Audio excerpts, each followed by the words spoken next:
Here we go. Let's see what happens. It's another one of these. I'm excited. I'm excited to jump back into YGO Abridged, into some old school YGO Abridged territory. It's pretty hype. I'm not going to lie. No, I'm excited. I'm not. I wouldn't say I'm hyped to hang out. That's going to be a good time. All right, let me post that we're doing this. Here we go. Boom. I have posted it. It has been posted. Hi, hi. Good to have you all here. Winged Karibo. Oh, I wish. I don't have wings. I just float like a normal Karibo. Isn't it weird how Winged Karibo... What is the point of the wings? I guess it's just... It looks prettier. Hello, everyone. Welcome. Thank you. Good to see you.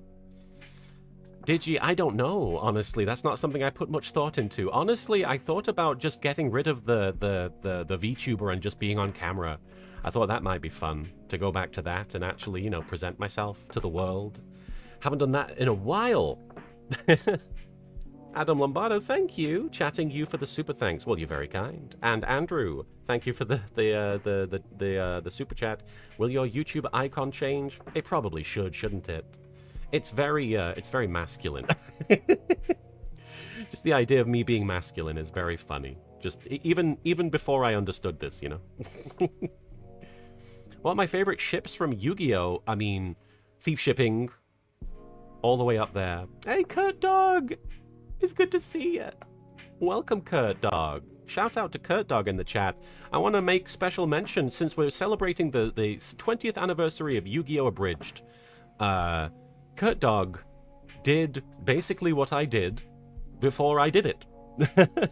I should give a lot of credit to Kurt Dog. I don't think enough credit is given to Kurt Dog. So at the top of the stream, let me just say, shout out to Kurt Dog for making what I believe was called Yu-Gi-Oh! In a Nutshell, which was essentially an abbreviation of Duelist Kingdom in one video. Like Kurt Dog did the whole thing in one video. And it definitely gave me the idea that it could be done that way. So, a huge influence. Huge influence. Love Kurt Dog. I hope you're doing okay today, Kurt Dog. But Thief Shipping, definitely up there. Welcome, everyone. If I had to give a top 3 ships in Yu-Gi-Oh! Gosh. Thief Shipping, obviously. Probably, I don't know what the names of the ships are. It's funny, I went online the other day and I saw somebody was attributing all of the ship names to me like I invented them. No. B had nothing to do with that. I had nothing to do with that. I'm very happy to engage in them, though. Thief Shipping, whatever they call Ishizu and Kaiba, I think that's a really good ship. I don't, like, actively write about these ships or think that much about them, but I do enjoy the idea of them. Certainly less these days than I used to. You know, I think about them less than I used to, just because I just don't have much room in my head for ship stuff. But I really like Kaiba and Ishizu because Ishizu is one of the few people that can call Kaiba on his nonsense, you know? Isn't Ishizu and Kaiba god shipping?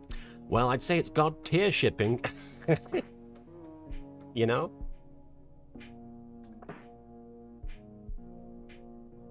Knight says, Little Karibo, there is an error in the Yu-Gi-Oh! Movie. Kai and...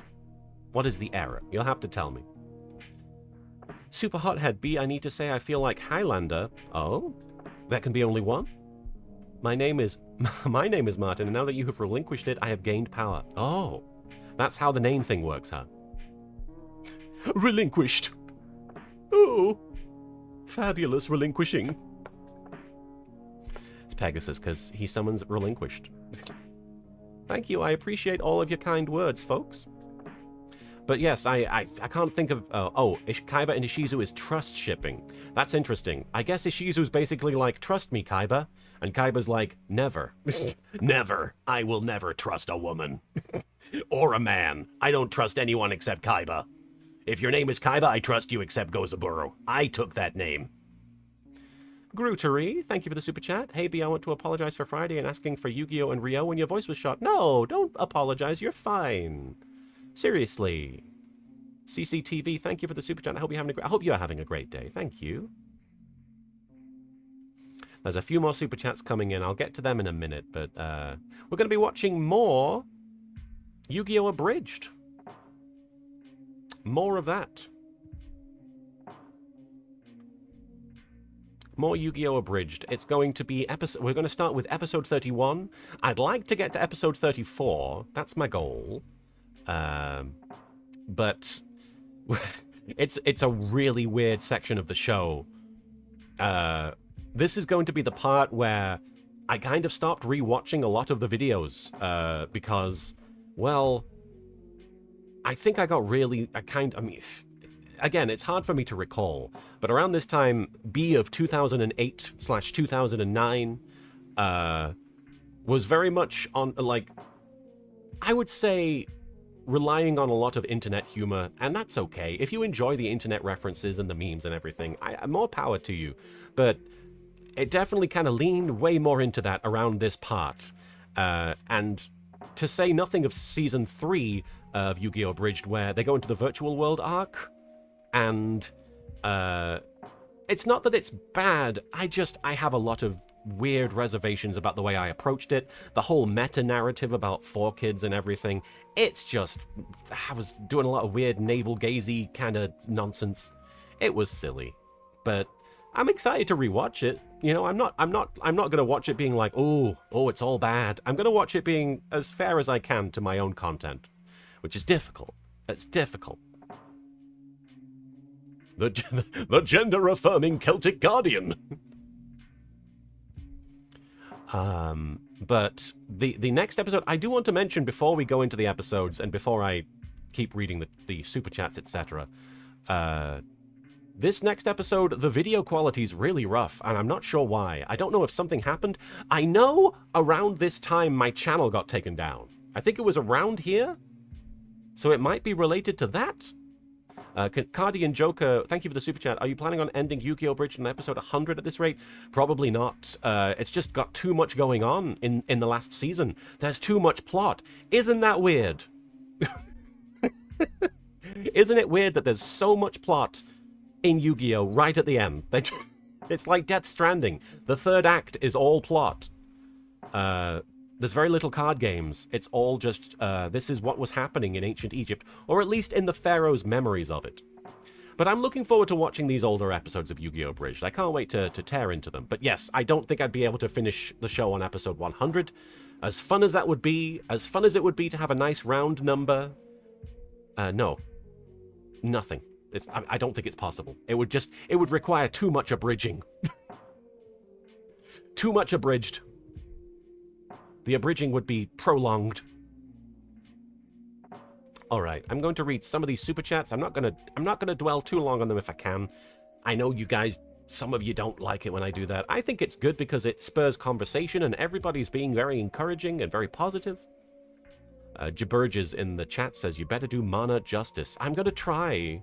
I don't think it's going to be me voicing her. So I'll do my best to find someone. I have some ideas as to who I'd like to cast. I have a Shizu cast. Not a Shizu. I have a Shizu cast. That's me. I have, what's her name? The Blue Eyes White Dragon. Oh no. How have I forgotten this very important character's name? What's her name? This is embarrassing. I'm such... Kisara. Thank you, Icy Lapis. You guys know. You guys know about Yu-Gi-Oh! Yes, Kisara. I have Kisara cast. It's a good thing we remembered her name. But yes, as far as Mana, the Dark Magician Girl, if you don't know what I'm talking about, you probably haven't watched Season 5 of Yu-Gi-Oh! But essentially, we meet the original Dark Magician and Dark Magician Girl. It's pretty exciting. And, you know, they're not just Duel Monsters cards, they're people. So many people said Kisara. Everybody knows. Everybody knows the deep lore of Yu-Gi-Oh! And Seto Kaiba's one girlfriend. Hey, Jova! Love to see you, hun. Love to see you in the chat. Much love. Alright, I'm going to read some of these super chats. Can we get Marek cameos in the last Bakura arc? I think Marek is there, isn't he? I think Marek does show up. I don't think he's... You're probably asking if he can be in the room when Bakura's doing the Dark RPG. I don't know. That might be weird. Why would he be there? They're in like a different... They're in like a pocket universe. Okay, let me read some of these super chats. Rubberman. Hey, y'all, prepare yourselves for the rubber band, man. That's what I always think about when I see your name. Are the other episodes of Crapsule Monsters on your channel? I tried searching. I can only find episode 3. Oh, did the other Crapsule Monster episodes get taken down? That's interesting. People are always telling me that some of these videos are missing, and it's always surprising to me. And I'm sorry that that's always... I'm never quite on top of that. Is there Crapsule Monsters? Where are you? I don't watch crap. Oh, yeah, I suppose. Yeah, I guess they're not on my channel. I will have to fix that. Honestly. It's been like that for years. Oh, that's embarrassing. I'm sorry. Do you have to find those episodes elsewhere? I'll have to put them up. I'll have to do like here's all 3 of the first Crapsule Monsters episodes in one video. I'll do that. I'll try and make that a thing that I do. Remind me tomorrow when I stream again if I haven't done it. I appreciate it. Soy Milk, thank you for the super chat. Hi B, congrats on coming out. You told me that Yu-Gi-Oh! Is a magical girl anime at Anime Weekend Atlanta in 2017. Remember when I didn't remember that I was at Anime Weekend Atlanta? the other stream, I was like, I wasn't there. But no, I definitely must have done that. That sounds like something I would do. Well, you're quite welcome. And thank you. Thank you for the kind words. Carlos, I miss Rachel Lillis forever, Misty. Gone too soon. Yes, it is a tragedy. So many of those, so many of the Pokemon and 4Kids actors are just such a huge part of, I'm sure, a lot of you guys' childhoods. For me, I guess I started watching the Pokemon show when I was like in my teens, so it counts as childhood. Bring back crap. Bring back the crap. We want the crap. Everybody wants the Crapsule Monsters. Yes, rest in peace, Maddie Blaustein. Can I say really quickly, forgive me for making this comment, because it's just something that's been on my mind, but I think it's really interesting timing that the next episode I'm doing is very grandpa focused. And of course, Maddie Blaustein, one of the most notable trans voice actors of all time, at least in the West, as far as I'm aware, and it's happening right after I come out. It's crazy. I'm kind of, it's poignant. All right. But yes, Rachel Lillis, rest in peace. It's really sad. It really is. I hate when we lose such a bright spot in the world, you know? Jacob Roberts, thank you for the super chat. Grandpa B, that's one of the most powerful cards in all of Duel Monsters. Well, you're very kind, Grandpa, and Jacob. Thank you. A B? Bees? Kaiba's not on board. Adam Lombardo, thank you for the super chat. I summon the unconditionally loving and supporting Bees transition Celtic Guardian. Everyone's being so supportive, especially that Celtic Guardian. You're very kind. Yes, I mean, I suppose I should say right off the bat, if you didn't know, I'm going by B now, and my pronouns are she, her. I completely understand if you guys don't keep that straight. I'm probably going to struggle to keep it straight. I've already messed it up, at least on the last stream I did. Referred to myself with my dead name probably once or twice. And it might happen again today, and that's something I'm working on. But it's okay. It's totally okay. I understand. We're all going to struggle, I bet. But thank you for the support. Cardian Joker, thank you for the super chat. I think I already talked about this, the episode 100 thing. Red Metal Productions, thank you for the super chat. Thanks for 20 years of entertainment. I'm 28 now, getting married next year. I remember watching when I was a little lad. Thanks so much. Oh, wow. Congratulations on the nuptials, on the imminent nuptials. Wah! Wah! Baby Pharaoh want nuptials. Someone... That's not right. Someone fetch me some nuptials. All right. Perfect B forever. Field Explorers. Oh wait, what happened? Did I get disconnected? It says chat disconnected. Did we lose connection? Oh, looks like we're back. Okay. It's spelled B-E-A. Like B. Arthur. The Golden Girl herself. All right. Baby Pharaoh want bees. Ah! He doesn't want bees. That would be upsetting for a baby Pharaoh. I command... Actually, I've seen Jupiter Ascending like 10 times. I know that royalty... Bees respect royalty. If Mila Kunis can have a bunch of bees on her at her beck and call, then the Pharaoh can. As a baby. You guys are so kind. Thank you. All right, let me read a few more of these super chats. There's not too many, but there are people wanting to deliver pretty important messages, and I want to make sure I acknowledge them. And thank you for everybody in the chat for being here as well. I love seeing so much enthusiasm and such positivity. Can I be honest, before I jump into the super chats, I want to say real quick, one of the reasons I hadn't streamed on YouTube for as long as I have avoided it is because I thought you guys would be like really angry at me. I've had a lot of psychological concerns about the way fandom is and the way fandom reacts to things, especially recently. So I've just been kind of scared to put myself here. But no, yes, I've been very surprised at how supportive and kind you are. It's weird to see that on the internet, can I be honest? But thank you. Thank you.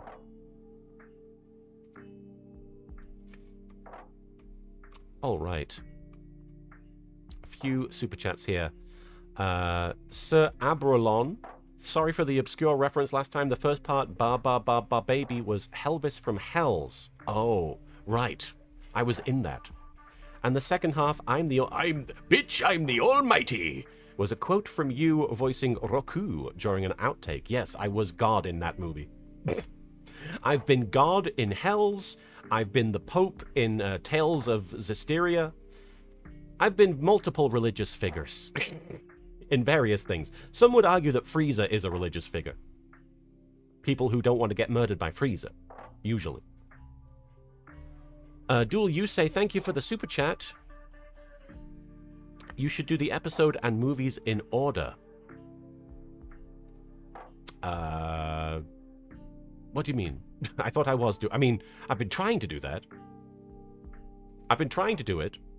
I am in a Tales game, yes. I'm in Tales of Zestiria as Slenge, who is secretly the Pope. That's not a joke. I was really in it.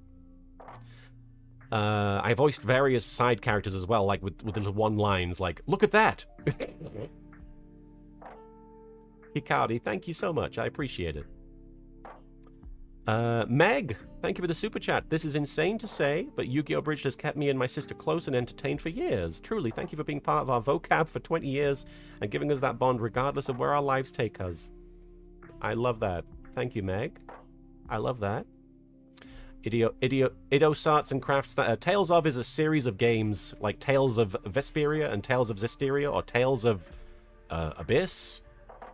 They have various titles that start with Tales. It's tale as old as time, really. Diabolical Diva, thank you for the super chat. My girlfriend and I are a T4T couple. I'm NB, she's trans femme, and we bonded a lot over YGO Abridged and Team 4-Star. I showed her YGO Abridged and she showed me DBZA. The two genders. YGO Abridged and Dragon Ball Z Abridged. I shouldn't joke like that, but thank you so much for sharing. I'm really happy for the both of you. I'm glad you have each other, and I'm glad that you have yourselves as well. It's important to know yourself and to love yourself. The Popcorn Fairy, thank you for the super chat, and I'm going to back away from the microphone so I can say, Naruto's struggling! I'm trying to get on the struggle bus! Struggle bus no jutsu! Okay, let me try that again. Gender affirmation no jutsu! Ninjas! I always have to end with ninjas when I'm talking as him. It feels like I'm disconnecting from Naruto when I say that. Ninjas! Okay, we're back to normal. Hello, everybody. Hello, everybody who's joining. We're going to watch an episode in a minute. Show, thank you for the super chat. Hi, B, could I please borrow $5? I'm in some serious trouble here. I'm sorry. I appreciate you're in a situation, but unfortunately I don't really have the option right now. Sorry about that. I appreciate that you're in dire straits, and please, if you can find help elsewhere, but unfortunately coming here and asking for money, I can't. I'm sorry.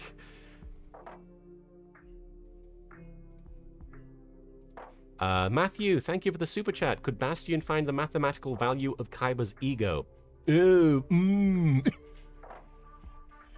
Bastion, he'd probably give it the old college try. He'd have one of those chalkboards, which in England we call blackboards, just so you know if you didn't know that. He'd have one of those chalkboards that was just covered in equations. I say that, but he draws all over everything. He draws equations on everything. Oh, I see. That was a joke because they donated 5. I'm sorry, show. I just clocked that you gave. I see. I'm sorry. Humor goes over my head. This is the second time today that I've not understood a meme, and I've shown how cringe I am. Earlier today, somebody referenced a meme about me coming out, and I was like, it's okay. No, it's okay. And then it turned out they were memeing, and I was like, oh. Silly me. Silly B. It's disconnected me from the chat again. I don't know why it keeps doing this. Well, there we go. It keeps disconnecting and reconnecting. That's weird.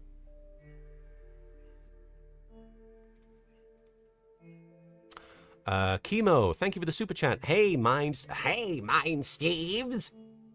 Hello. And Johnny Palumbo, thank you for the super chat. I'm worried that something could happen to YouTube or your channel someday, and I'll lose the ability to watch YGO Abridged forever. Is there any way to pay to download or buy DVDs of the series so far? There's no DVD. That would be a legal minefield that would obliterate me, Exodia style. But feel free to download the videos. There are various non-specific ways to download them if you look. I don't mind people I don't mind people re-uploading my videos to their channels if they want to. My YouTube is always saying, hey, somebody's using your content, and I'm like, it's okay. By all means. Really quickly, I'm going to rush through some of these super chats. I'm sorry. If I'm rushing through your super chat, I'm sorry. I'm just trying my best to acknowledge all of you. DVD Vante, hi B, and thank you so much for the very kind super chat. Hi B, I met you as a yaoi fangirl in 7th grade at ASEN in 2011. Did you? How? Really? You signed a rainbow flag I bought, but my parents were really unaccepting and made me throw it away later. However, my mom let me cut out the scrap you signed. I'm a guy now too. Aw, that's wonderful. I'm really glad to hear. I mean, I'm not happy to hear about the throwing away of your rainbow flag. That's not okay. But, you know, I'm glad that it turned out well for you in the end. I'm glad that you found yourself that way. Cardian Joker, thank you. Don't worry too much about dead naming yourself, as I know a streamer who's okay with referring to their OG name and transition name, Proton John. I was just in a podcast with Claire a few days ago. We were watching, I don't know if I'm allowed to talk about it, but I'm a big fan of Kamen Rider, and I was invited on to, a Kamen Rider podcast where we talked about watching Kamen Rider the First, which was, which if you don't know is a 2005 Kamen Rider film celebrating its anniversary, retelling the original Kamen Rider story, and we had a great time. Claire was wonderful. Proton John / Claire, wonderful, wonderful, wonderful time we had. Adam, thank you again for the super chat. Baby Pharaoh wants a plague of locusts, not bees. And Jay Crafters, thank you for the super chat. Hooray, I'm friends with Stream. I've started watching Brains with German sub because there's no dub online. Gonna sleep soon, so I'm just listening. There's no Brains dub. I mean, there is a Brains dub. I know there's a Brains dub. I know people in it. But I'm surprised it's not available. I mean, honestly, it's weird. So much of Yu-Gi-Oh! Seems to just be difficult to access. The show, at least. Even though there is YGO.com. Let me check YGO.com, because there is the ability to watch the episodes on there. Do they have... They only have up to Zexal, which is fine. Zexal's good, as far as I've heard. But, yeah, where are the rest of them? Where's my Arc 5 at? Where's my 7s at? Where's my Vrains at?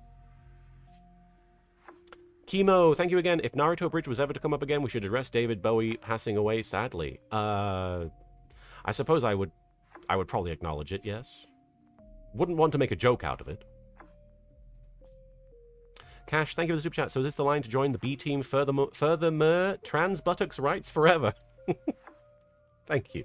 Itamar, can Joey introduce Serenity to his best pal Frieza? Very quickly, sure. Hey, Frieza! How's it going, my megalomaniac diabolical dictator from outer space friend that I have? We've established. Hello, Joey Wheeler, person from Brooklyn, question mark. This is my sister Serenity. Hello, Frieza. I'm Serenity. I don't play the card game. What is a card game? Oh, man. Frieza, you don't know what card games are? How did I only just clock this? We can't be friends no more. What? That's okay. We can be friends, Frieza. Oh, okay, sure. I don't play the card game. James, thank you for the super chat. If I was good at it, I'd definitely draw a Golden Frieza, but with trans colors instead. Either way, congrats on coming out. You're very kind. All right. I'm going to switch over to the episode now. I'm sorry that it's taken so long to get through those messages. I appreciate all of your patience. I appreciate all of you for your support and your patience. You're going to have to be very patient with some of these Yu-Gi-Oh! Abridged episodes, because some of them, this one especially, looks rough. So please know, that's just that's how the episode came out when I downloaded it from my own channel. So I assume it must just be low quality for some reason. I don't remember why. I feel like there must be a reason, like maybe the channel got taken down and I had to recreate the video or download it again. This episode, episode 31, is called Perfectly Ultimate Bunghole. Which is obviously a reference to the fact that in this episode, Weevil summons Perfectly Ultimate Great Moth, which is one of the best Yu-Gi-Oh! Monster names ever. My Perfectly Ultimate Great Moth! I'm a big fan. Just because the name is ridiculous. Perfectly Ultimate. Ultimately perfect. We can only wish we could be ultimately perfect. This episode, there's something interesting about this one that I want to mention before we jump into it. This was around the time that Yu-Gi-Oh! Abridged started having a presence at conventions. I wasn't there. I was not there. I was still in England. And I didn't have the inclination or the understanding of what that meant. B was still a baby bee, essentially, and didn't want to come out of her hive. But I was over in England, and there were people who were representing my show that I knew back in the day that used to go to conventions in my place, who would sell T-shirts, merchandise, promote the videos with flyers, and this episode in particular, was one that I hadn't released yet, but I sent a script, which was, I believe, a finished script, because I was working on editing the episode. I sent the finished script to the people who were doing a Yu-Gi-Oh! Abridged panel at an event, and they read it live as if it were like a what do you call it? A read through, table read of the episode for a crowd. And I just thought this was going to be like a random, like, who knows if this is a big deal. I saw footage of the panel after the fact, and it was full of people who were all being real loud. And none of the people on the panel were actually like voices in my show, or none of them even worked on the show in any capacity aside from promoting it for me, because I wasn't in America. The phrase. But then a lot of people at the panel thought that those were the voice actors as a result. So people got to see. This was the first time an episode was previewed, essentially, at a convention without any video footage. It was weird. So yeah, this was around the time I was aware that conventions were interested in Yu-Gi-Oh! Abridged, I guess. There was an interest there. There was an audience there, specifically. I didn't know what a convention really entailed. All right. Let's watch the video. Let's stare directly into the perfectly ultimate bunghole together. And now for something completely different. Is that loud enough? Hang on, let me check. And that's Monty Python, by the way. We've got a bunch of Python references in this season. Card games. Whoa! Okay, I just clocked that my headphone audio is down. That's why it sounds quiet. My Valentine. My Valentine? Yeah, that's what I said. How in the heck did you get 4 locator cards? Did you sleep with Kaiba or something? Is it so hard to accept that I actually won some card games for a change? Get your Kaiba-loving boobies out of my face. Kaiba-loving boobies. The idea that Joey thought that Kaiba had a sex drive whatsoever, what an idiot. What a fool.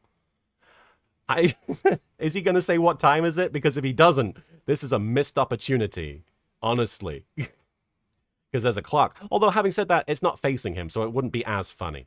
I still don't know what time it is. Yeah! Now, can you imagine watching this being read at a panel and him saying, I still don't know what time it is, and having no context? He doesn't know what time it is. I'll tell you what time it is, you fool. Time Tweetums. for you to say your prayers, because I, the evil Marek Sebastian Ishtar, have... Oh, that's the first time we establish his middle name is Sebastian. I don't know why I chose Sebastian. I think I just thought it fit somehow, even though it clearly doesn't. taken control of the most evil Steve in all of Stevedom. A mime. Steve the Mime. With his help, I shall defeat you and then conquer the world. Oh, hey, look, a bird. Isn't it just the cutest little guy? Can you imagine watching people reading the script for this and not having any visuals? Like, what? It must have been weird. I mean, no! In my new world, all birds shall be enslaved, especially this one, and he shall be named Mr. Tweetums. Whoa. This is new. I'm watching this with new eyes and a new understanding of everything. But he just implied that he was going to enslave Mr. Tweetums. And then later on, he refers to him as his friend. You make friends with your slaves there, Marek? I suppose you don't know how else to do it, huh? You're a baby. You don't know. You don't socialize well. For it is very evil. Now be gone, Mr. Tweetums. I am trying to stalk my nemesis. That's, not a great punch-out for the intro, but at the same time, Mr. Tweetums, everyone loves Mr. Tweetums.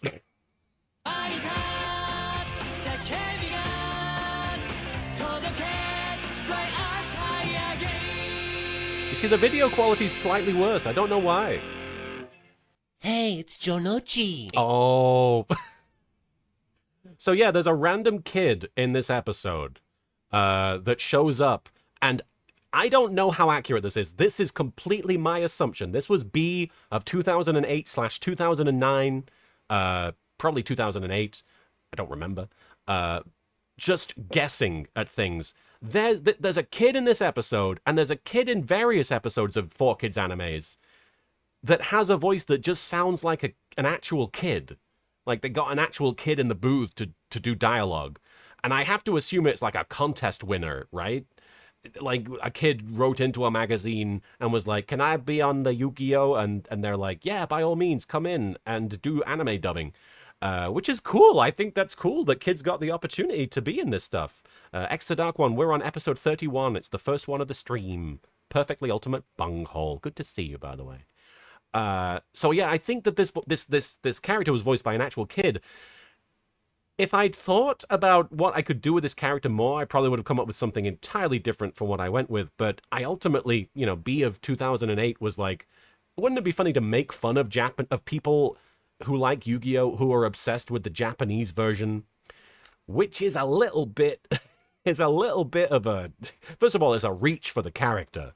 But second of all, there were fans that did not take that well. There are still fans to this day of Yu-Gi-Oh that say, and I see them in the wild, they'll be like, remember when Little Karibo made fun of people that like the Japanese version of Yu-Gi-Oh? And I'm like, I guess I did. I can't pretend that I, back in the day, B, didn't do that.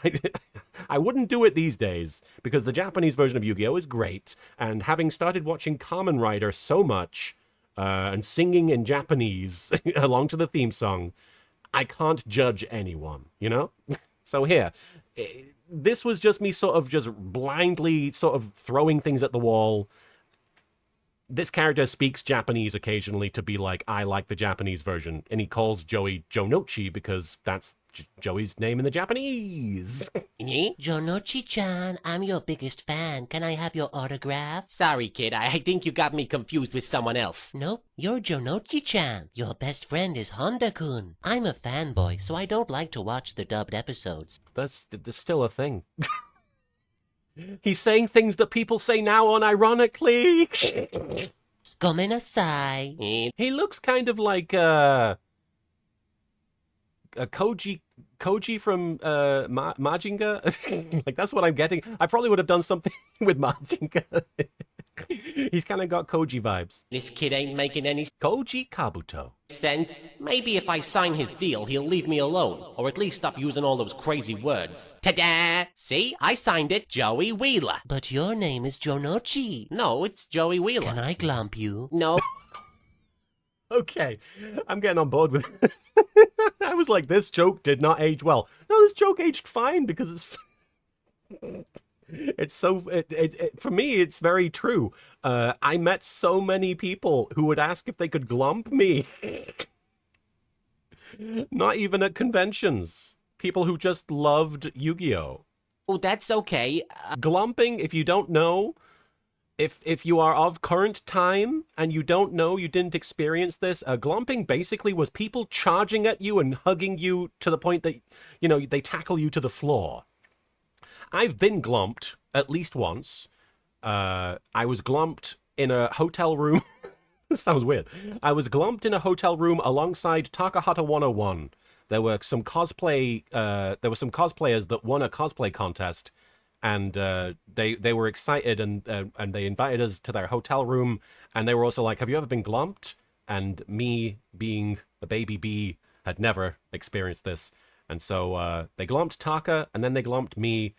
And I don't remember. I feel like I might have glomped somebody myself in that situation. There's a lot of glomping going on. It was a four-way glomp situation. Here, I'll let you hold my dual disc if you promise not to touch me. Sugoi! Jonochi-chan is kawaii. Arigato. Yeah, arigato back at you, pal. Just remember, you treat a dual disc just like a woman. You fasten it to your arm and place trading cards inside it at regular intervals. That's just the grandpa saying sex is like card games joke, but less good. And another thing. Gomenasai, Jonochi-chan. Fucking fanboys. Why are we randomly hanging out together? Hey, look. It is a weird combination. Okay, this episode's better than I remember. That's a funny remark, because why the hell are Grandpa Tristan and Taya hanging out? I think they just happened to get together in the last episode. Yelled at Mokuba. They just don't have anything to do because it's a massive city tournament and Yami and Joey are separated. Look, that kid must have stolen Joey's dual disc. This looks like a job for ineffectual minor character man. Nice That's kind of funny. But he's very effectual. See, he did it. job, Tristan. Be careful, he's a fanboy. Want me to break his neck? Maybe later. I forgot how much Tristan breaks necks in this episode. I'm really sorry, John. What a crazy thing to say, though. Look at this fanboy. Want me to break his neck? I wonder what the fans in attendance at the anime convention where this was read out loud were thinking when I gave these people a script that said, fucking fanboys. Nochi, I just got so sick of writing horrible fan fiction, so I wanted to find other ways to ruin my favorite show for everybody else. Oh, come on. Fan fiction does not ruin the show for anybody. That is self-contained. You can enjoy the show without looking at fan fiction whatsoever. Can I say, fandom in general is a whole can of worms, but whenever people are like, oh, you're writing this ship, you're ruining my experience, it's like, just look at the show and don't look at the fanfic that you don't like. I feel like it's pretty easy to ignore. Gomenasai. He keeps talking in that crazy alien language. Let's break his neck. Yeah, I still don't get why you tried to steal my dual disc. It wasn't my idea. Somebody else put me up to it. He was short, Yeah, here we had go. blue hair, and wore glasses. I'm sad that, because in the original footage, they do have that thought bubble, and it's a really cute visual, and they show the different layers of Weevil. They show his hair and his glasses appearing, and it's really a fun little sight gag. If I had the technology, if I had the ability to edit it the way I can now, I would have had the blue Millhouse hair and the glasses fade in as he was describing it. It would have been great. But unfortunately, Bee, back then, she didn't know what she was doing, so she just sort of copied and pasted it. Millhouse? I implicitly believe you, thieving child. You got the dud! So, like, did it work? I love the fact that Weevil here, when he's reintroduced into this moment, they're trying to make him actually, like, sinister. He's not intimidating. Although, wait, this is where he shoots his little weird jizz gun. Oh. Yeah, I put the card in Jonochi's deck just like you told me to. Cool. Now I can, like, do something. Or something. What about I can do something or something. It's hard to write Weevil when he's by himself. the rare card you promised me? Oh, yeah. Here comes the jizz gun. Here you go. But I can't even see what this Wait, what is this? card is. That's because I gave you the uncensored version of Enchanting Mermaid. What the fuck? Did I know something? I guess I knew about the cards at this point. I went from being like misnaming the graceful dice to just being like Enchanted Mermaid uncensored.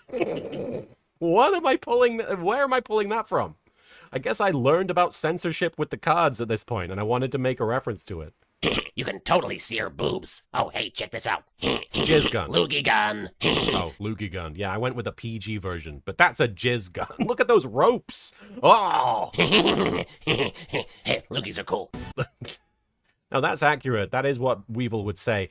I used to play the hell out of Beavis and Butthead Screen Wreckers, or whatever. There was a game collection of mini games that had Beavis and Butthead themed mini games, and there was the Hockaloogie mini game, which was so addictive. You'd have Beavis or Butthead spitting on people at the bottom. It was groat. It was groat. It was great. Dr. Styles, please report to the infirmary. Trauma center. Sorry, that's the intended reaction I wanted from people. Whenever a reference gets dropped, I wanted people to be like, What's wrong, Nurse Camel Toe? what? How is that? How can it be? How can it be? It can't. Sorry to bother you, Serenity, but if you happen to see a little boy, please let us know. Okay, this whole joke with the kid, we're going to find out if it's funny. I don't think it is. I remember thinking about this joke coming up and being like, no, shouldn't have done that. Not just because it ends with like a cancer joke, but because it's just very specific. It's Veronica Taylor voicing this kid that comes up, and it's Veronica Taylor doing her Ash voice for just a random kid, and it's very difficult to watch the episode and not think that's Ash Ketchum. He's recently recovered from a seizure after watching an episode of Pokemon, and now he's convinced he's Ash Ketchum. Okay, so I guess I explained it. He keeps calling me Nurse Joy. It's quite annoying. Didn't we already make a gazillion Pokemon references? I was gonna say that, Serenity. Oh, Serenity. You know, you're a smart character. Yes, but this one is actually relevant. Now, if you'll excuse me, I have to go practice being unsympathetic towards sick people. Hurry up and get better. I wonder if my blindness will give me superpowers and an inexplicable attraction to Jennifer Garner. Wow, the old Daredevil. Back when that was the Daredevil.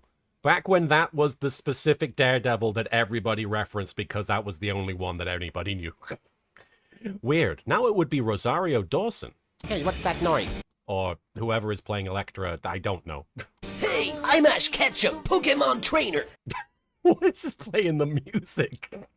Oh, for the love of... I'm gonna be the best Pokemon trainer the world has ever seen. I don't care. Are you Misty? No, I'm... Nah. I like that she's immediately done with the... She's like, fuck this. I don't care. Pokemon is stupid. This is stupid. Not Misty.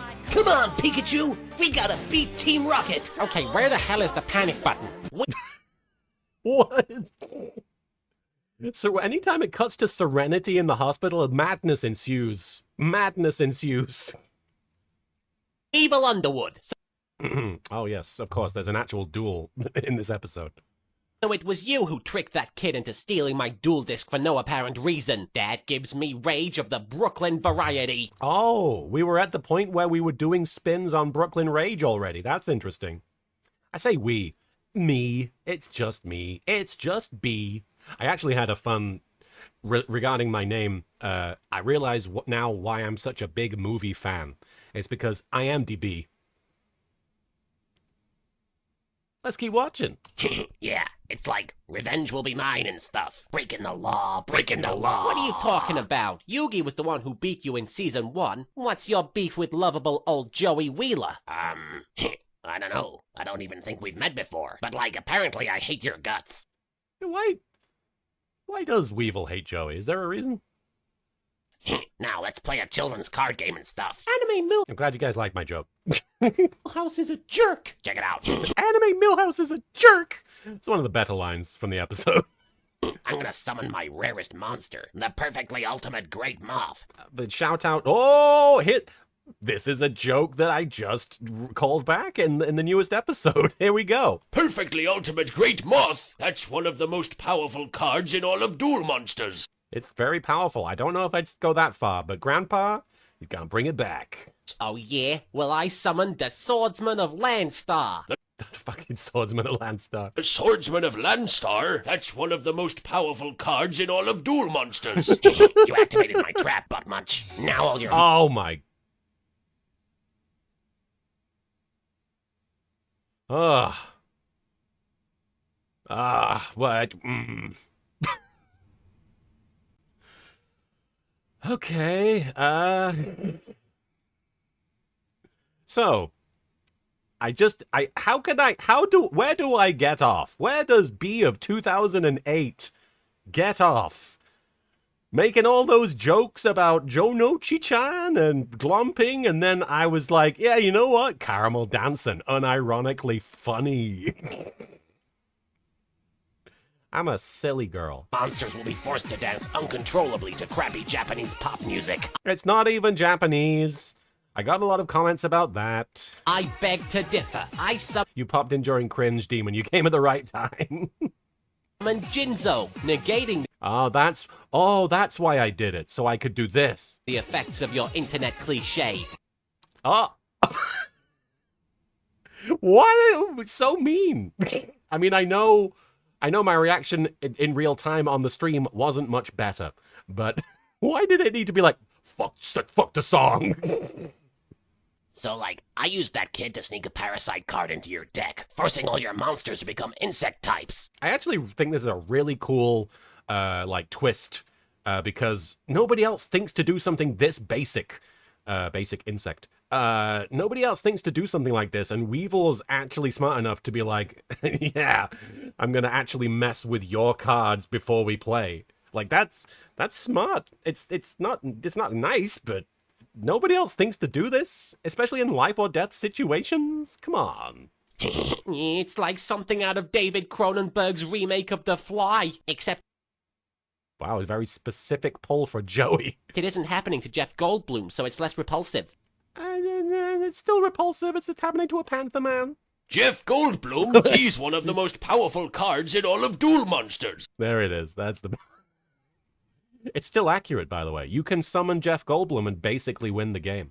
I thought Kaiba said this tournament was gonna adhere to the rules. Weevil should be disqualified right now. No. He'd be fine with anything happening to you, Joey. Face it, Joey, Kaiba hates you more than George Lucas hates Star Wars. What? Elaborate. He's probably just laughing at you right now. No, explain what you... B of 2008. What are you talking about? What was that? What are you on about? I need to go back in time and explain and find out what the hell I was talking about with that one. What are you on about? Meanwhile, why do we need a caption? We know what this is. Surely. Tee-hee-hee. Oh, that's what.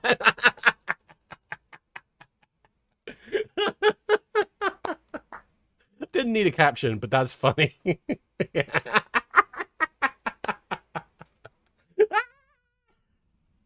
Sorry. It seems to make people happy when I laugh at my own content, so this is gonna make people happy. Tee hee hee. I summon my insect queen. Oh, this monster's really upsetting in the original Japanese version. It's very grotesque. It lays the eggs and consumes the monsters in a very graphic manner. It's obviously very reminiscent of the Queen alien from Aliens, James Cameron's masterpiece. Insect Queen? That's one of the most powerful cards in... Shut up. Well, it is. I forgot how that joke played out and paid off. That's great. That's a strong choice, B. Well, it is. So, is my brother winning, or...? Come on, Misty, we have to get to Viridian City. I'm not going anywhere. I'm recovering from the I'm having a good time. operation that I didn't have. You're funny, Misty. Hey, remember the time you got freaked out by those bug Pokemon? No. No. I really wish... I honestly, because it's coming up here where she makes a joke about the kid having cancer, and I'm not a fan of that. Having said that, the stuff with her deadpanning the whole thing is great. Like the fact that it's such an over-the-top character, and she's like, I'm not playing this. I'm not doing this. Well, I'm still laughing in character. You were all like, those are bug Pokemon. I do not like them. Hey, Ash. Yeah, Misty? Yeah, this is a proto-Naruto voice, isn't it? This is basically what would become... This must have been around the time that I was even thinking about doing a Naruto Abridged episode.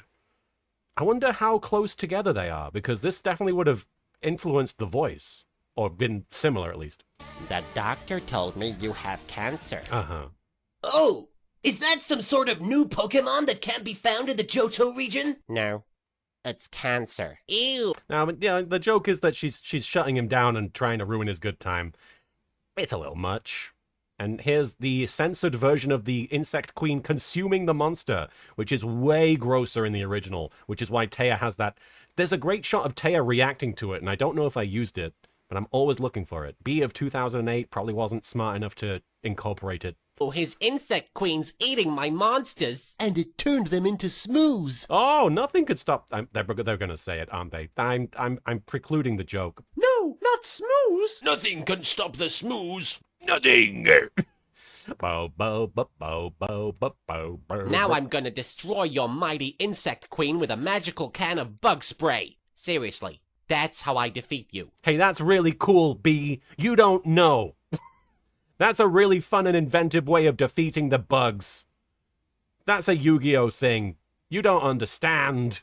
Clearly, this is a victory for the record books. Let that be a lesson to you, Weevil. Oh. Minor characters from Season 1 stand absolutely no chance in this tournament. That's why I'm gonna take you out, one at a time. 'Cause I'm Joey Wheeler, card game warrior. Would you like to see my bunghole? Okay, Tristan, now you can break his neck. I remembered Tristan breaking somebody's neck. I didn't remember whose it was, but no, I was very excited. And I think that's why the breaking neck joke is in this video, is because I clocked that moment where he turns his head very quickly and there's the little, I don't know what you call that, the effect, the little bam kind of thing by his head. So it just, it came together very well. And of course he says very matter-of-factly, Yeah, I can break necks with my mind. I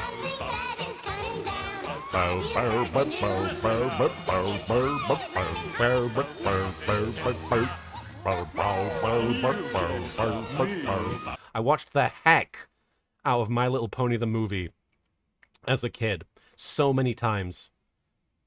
I loved that movie. Grundle's good. Grundle's good. Love that movie. I would love to rewatch that movie. Lickety Split, is that her name? She goes it alone. Get out the way, bitch, get out the way. See, that's a case of the footage being funnier than the actual joke on the actual audio that I'm using. Everybody was using move, bitch, get out the way at some point. It even comes up in Team 4 Star's Dragon Ball Z Abridged when they drive cars with dodge, bitch, get out the way. So everybody kind of references that at some point if you go back far enough. Funnily enough, I was on a panel with Team 4 Star once, and somebody asked for a full version from Lanny of the Piccolo dodge, bitch, get out the way. And he did the dodge, bitch, get out the way, bitch, get out the way. And then he started going, I don't know the rest of the song. And so I actually jumped in with like the actual lyrics for a moment, but it didn't make anyone laugh. So I stopped. I was probably too white to pull that off. I also wasn't Piccolo. All right. Okay, so that was episode 31. Jova, thank you so much for the super chat. You're a girl now, Charlotte Brown. Well, I appreciate that. Well, I appreciate the reference, and you're very cute and very funny. Chemo, thank you again for the super chat. I watch on Crunchyroll. It's cheap. I'm not a fan of Crunchyroll either. I'm happy to talk about that. Not a fan of Crunchyroll. Aquaman Hoodie, thank you for the super chat. I'm sure Merrick would be proud of your transition, but have you considered changing your name to Steve? It's very feminine. My name is now Steve. No, my name is B. If anything, it would be Beeve.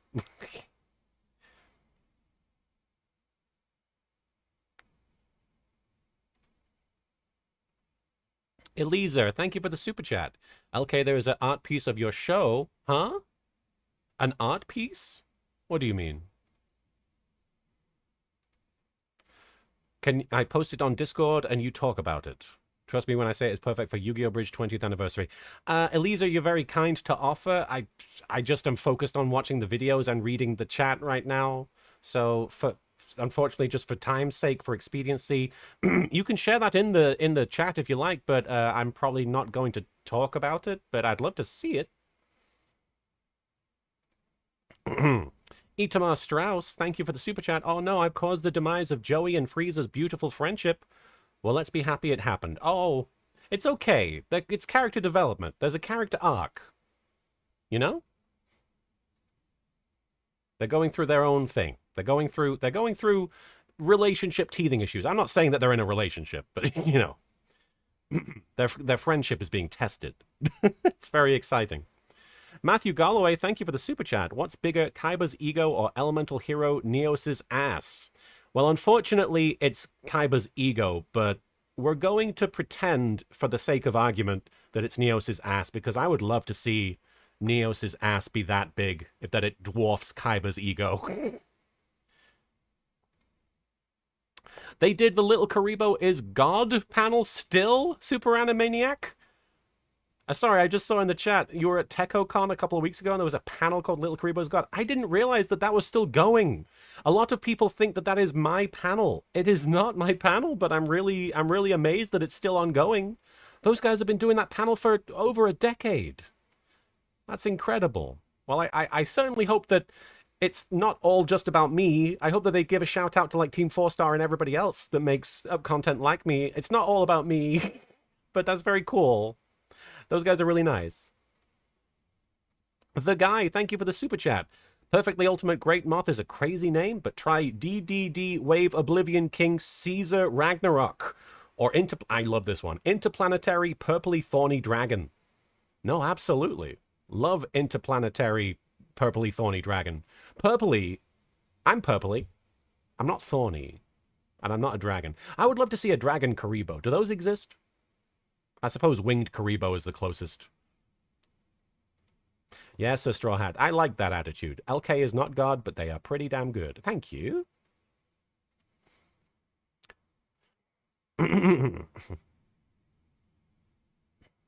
I I did make a Bakura Q&A video at one point. I don't remember. I think the commentary videos have been lost to time, unfortunately.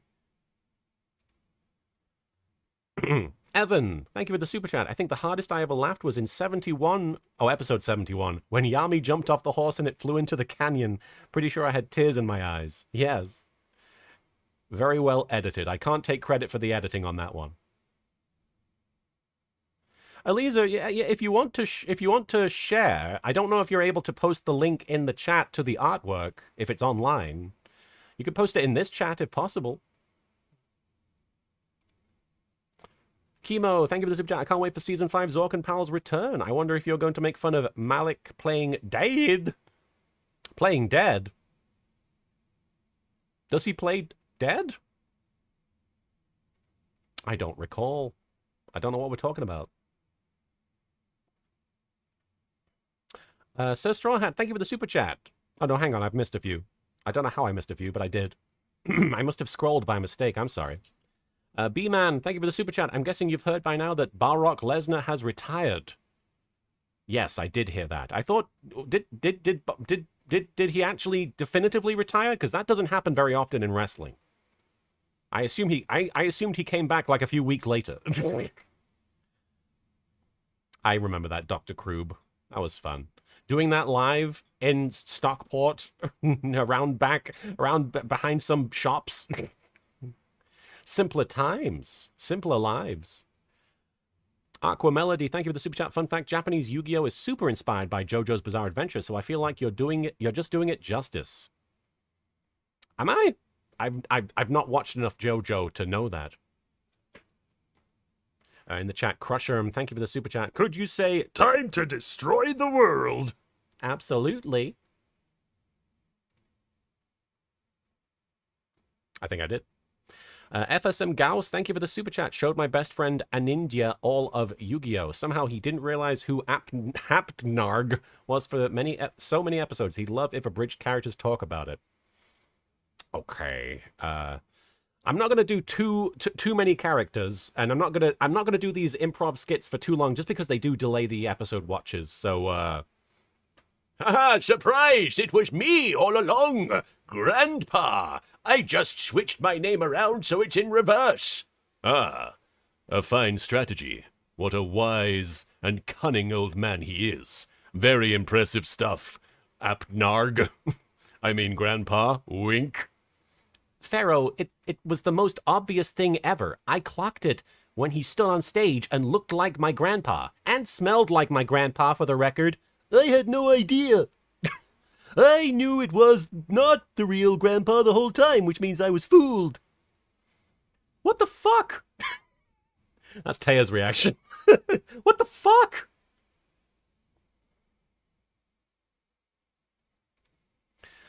Kim, thank you for the super chat. Yu-Gi-Oh! Abridged brings me so much joy rewatching these episodes and reminiscing. Coming to see you at your panels at conventions has been a blast. Thank you for everything. Oh, it's been a blast for me too.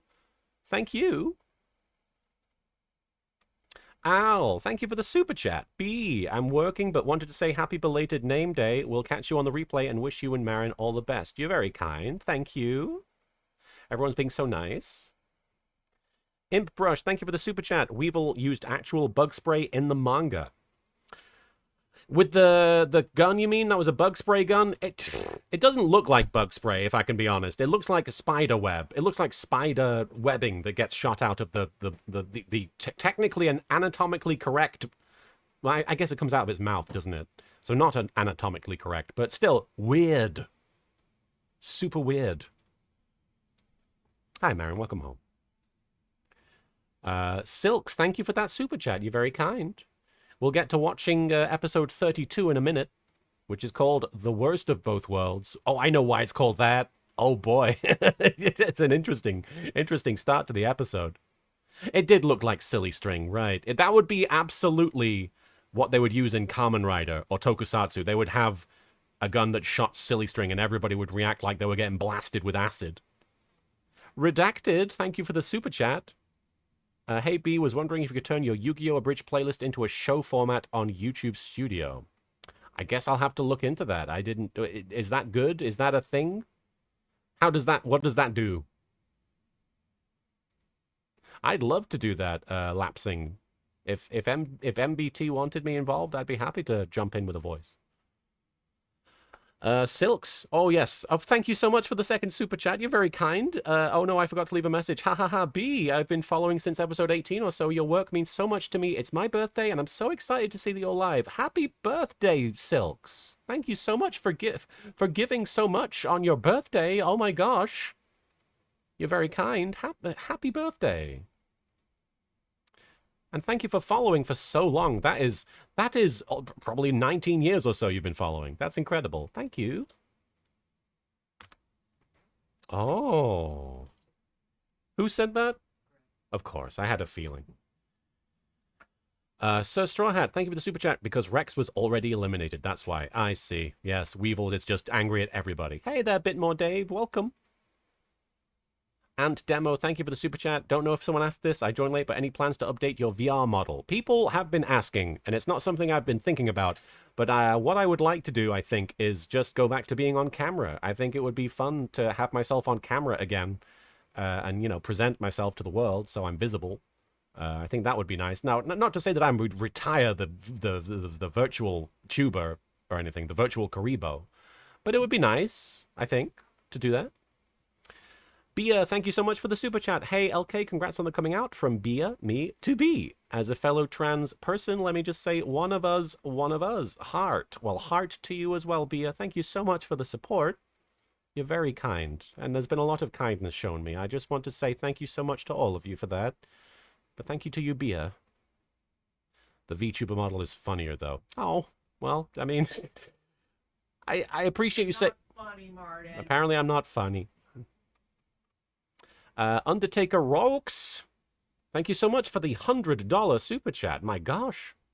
Okay, I've been a fan of you and YGO Abridged since the Lazy Sunday parody back when I was in high school. I remember that. I loved the Mark Remark, your GX review series, and your work with Linkara. I love working with Linkara. I'm happy for your new chapter in life as B, and I hope to meet you someday. Thank you, B. Thank you, Undertaker, and thank you so much for your kindness. Shout out to Linkara, who I believe is in the chat. Linkara... very, very kind person, very outgoing, and deserves all the love.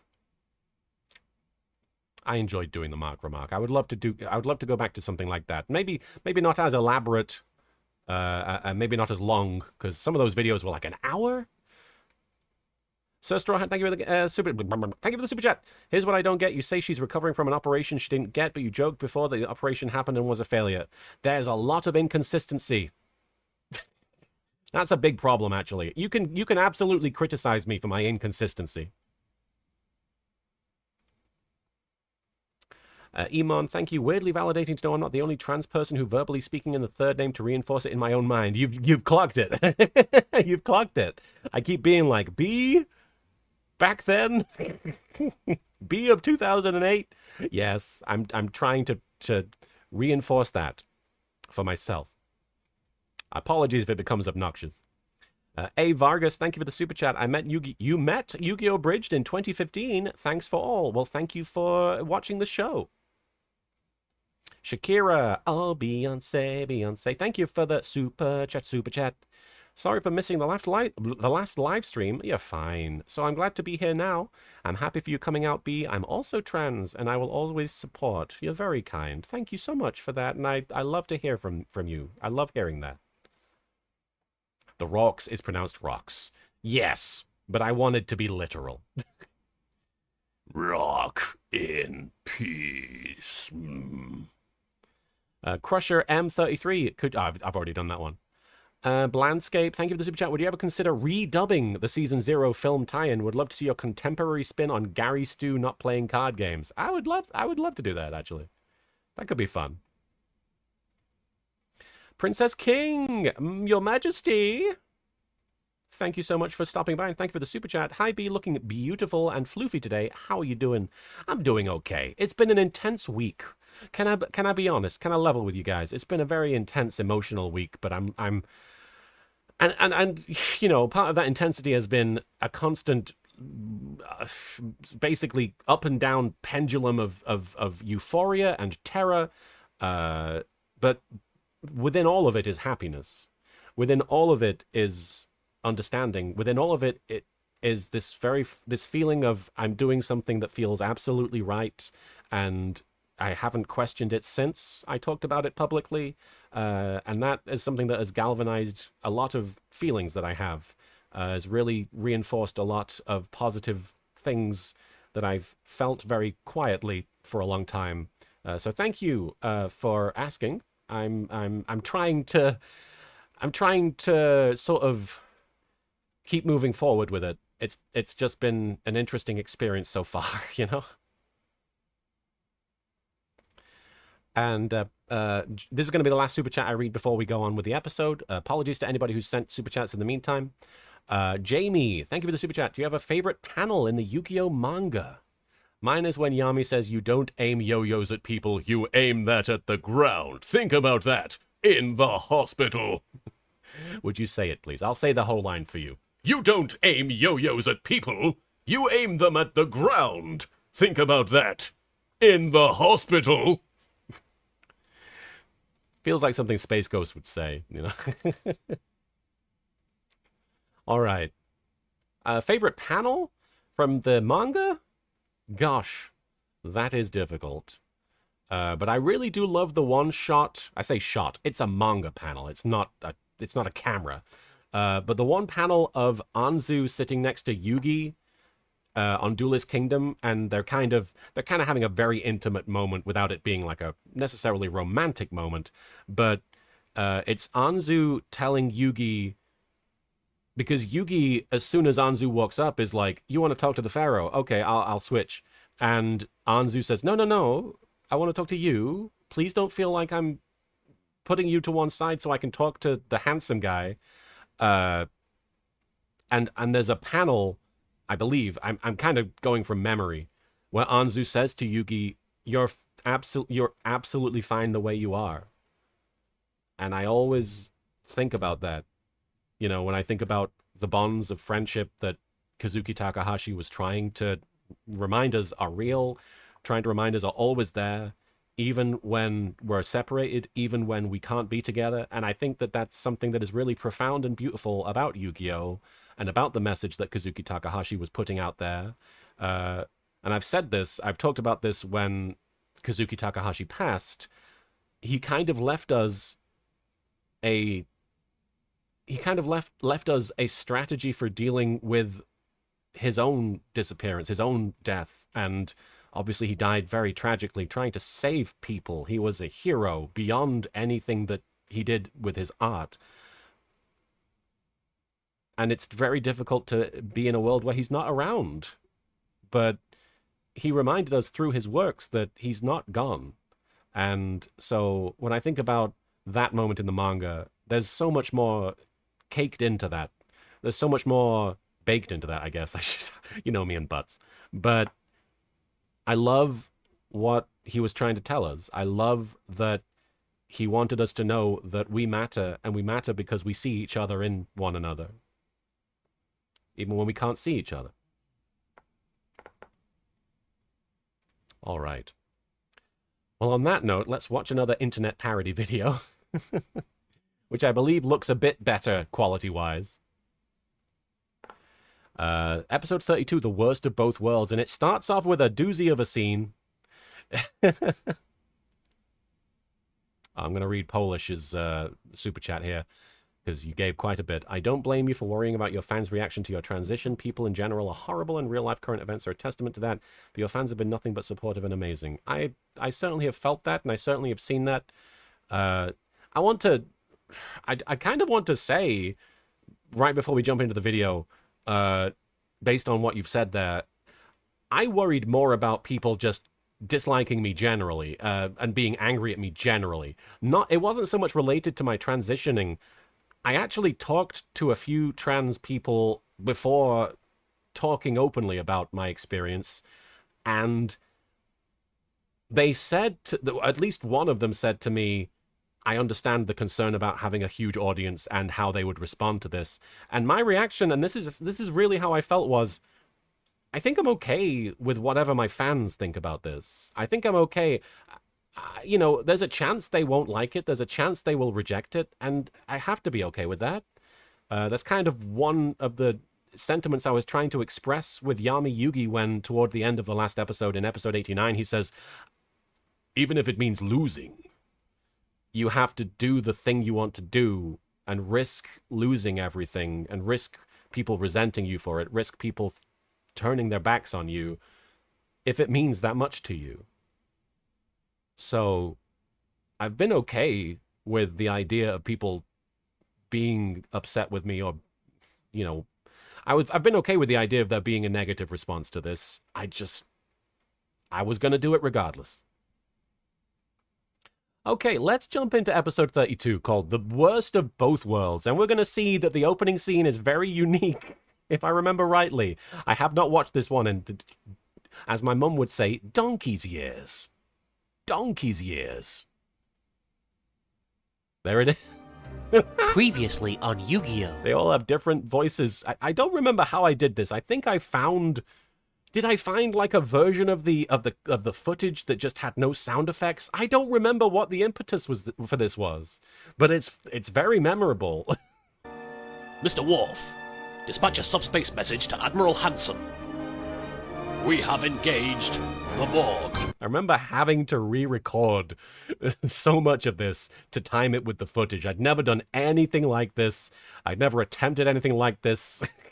Ancient Egyptian phaser beams. All you know is how to play it safe. If you can't make the big decisions, Commander, then I suggest you make room for someone who can. That's wild, seeing my voice come out of her. The Borg. The Borg are so crazy cool. At least they were. I don't know how people feel about the Borg these days. And obviously this has nothing to do with Yu-Gi-Oh! This has nothing to do with Yu-Gi-Oh! But one of the reasons I got into Star Trek was because of the Borg. And it wasn't this two-parter. It wasn't the best of both worlds. As iconic as those episodes are. My first real Star Trek experience was First Contact. I had no concept of like the wide universe of Star Trek. I didn't understand what it was. I thought Star Trek: The Next Generation was basically a new remaking of Star Trek. It was its own thing. I didn't realize it was all part of kind of a universe. So when I learned about the Borg, I was like, there's a new Star Trek movie coming out and it's got those cool Borg guys in it. And there are people in the chat saying Voyager ruined the Borg. I kind of agree. I don't know if that's a common opinion these days, but yes, when you've got a shuttlecraft flying between a fleet of Borg ships and having no trouble, something's gone wrong. Anyway, let's listen to let's listen to the rest of this. We! Ow, my hair! Hey, what the... Oh! Yeah, great acting. Oh, God. Oh, God. If we can generate a concentrated... Oh,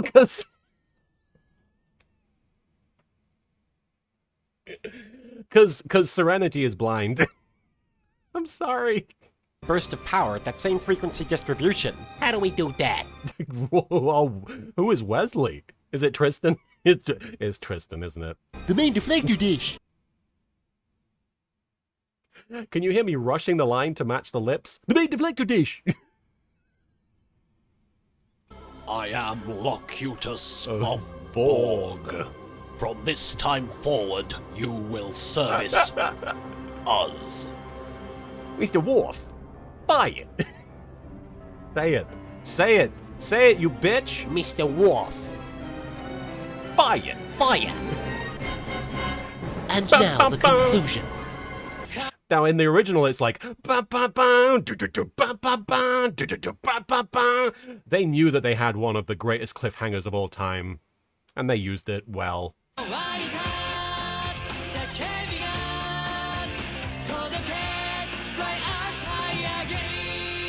Has there been a better cliffhanger than that on television that was presented like that ever since? I'm sure some people have some idea of it. I'm sure Breaking Bad had at least one or two that was similar. But as far as just certainly the 90s goes, there's nothing like that.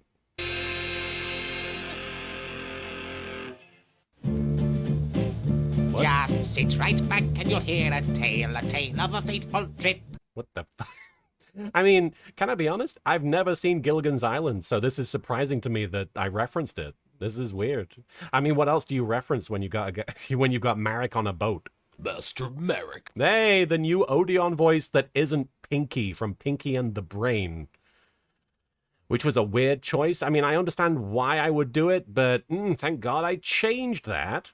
We should be arriving in B of 2008 made a good choice. Is it 2008 still? Domino City in approximately 4 episodes. Excellent. That gives God, every time Marek speaks, the mic is just dying, is being obliterated by his voice. us time for at least one children's card game. By the way, from now on, I want you to call me the Skipper. All right, I will respect that, Marek.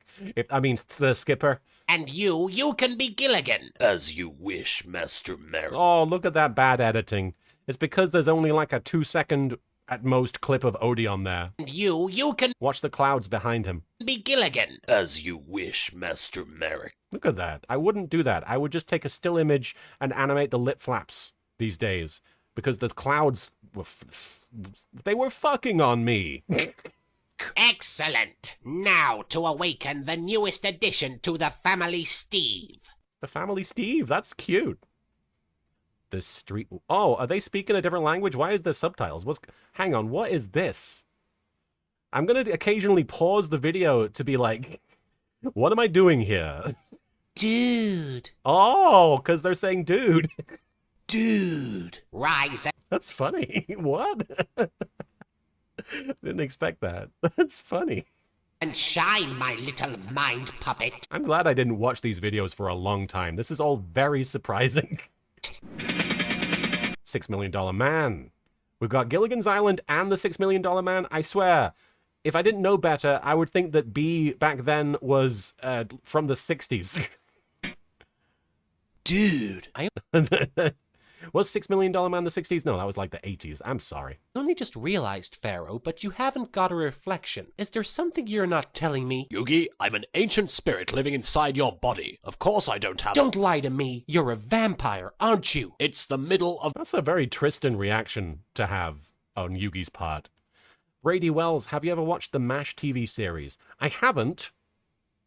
I obviously know about a lot of the iconic iconography. I know about like the various trappings, no pun intended, of the MASH TV series. I saw the MASH movie, which I feel like it's probably considered a classic. But even at the time, as a kid, there's this scene where Hot Lips is taking a shower, and like the entire like male like population of the camp sets up their chairs and like pulls everything down to reveal her showering, and it's like, they got her. What? It's weird. the day. Well, that proves nothing. I never should have let you read Twilight. We meet once again. Oh, the first of probably a few Twilight references. This was probably around the time I became aware of Twilight. The first time I became aware of Twilight as a concept was when I went to Comic-Con in, I think, 2008. And it had Twilight trailers playing all over the place. And I was like, what is this? And someone told me, oh, it's a really popular series of books that are being turned into a movie. And I was like, I've never heard of it. It can't be a big deal. Again for the first time, Pharaoh. Marek, you coward! Why do you keep using innocent bystanders as pawns in your deadly game? I like the piercings on Strings. Strings is an interesting character that we never learn anything about ever. Innocent? Are you kidding me? Have you seen this guy? Hey now, I was just saying how cool he looked.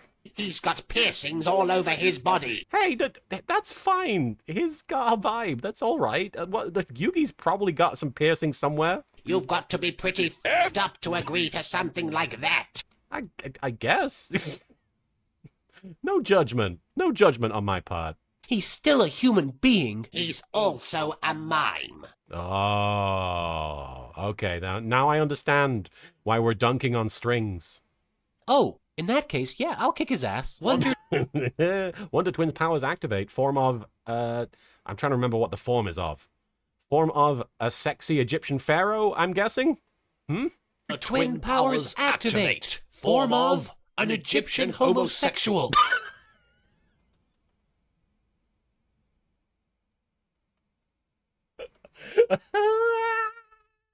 Okay. Ah.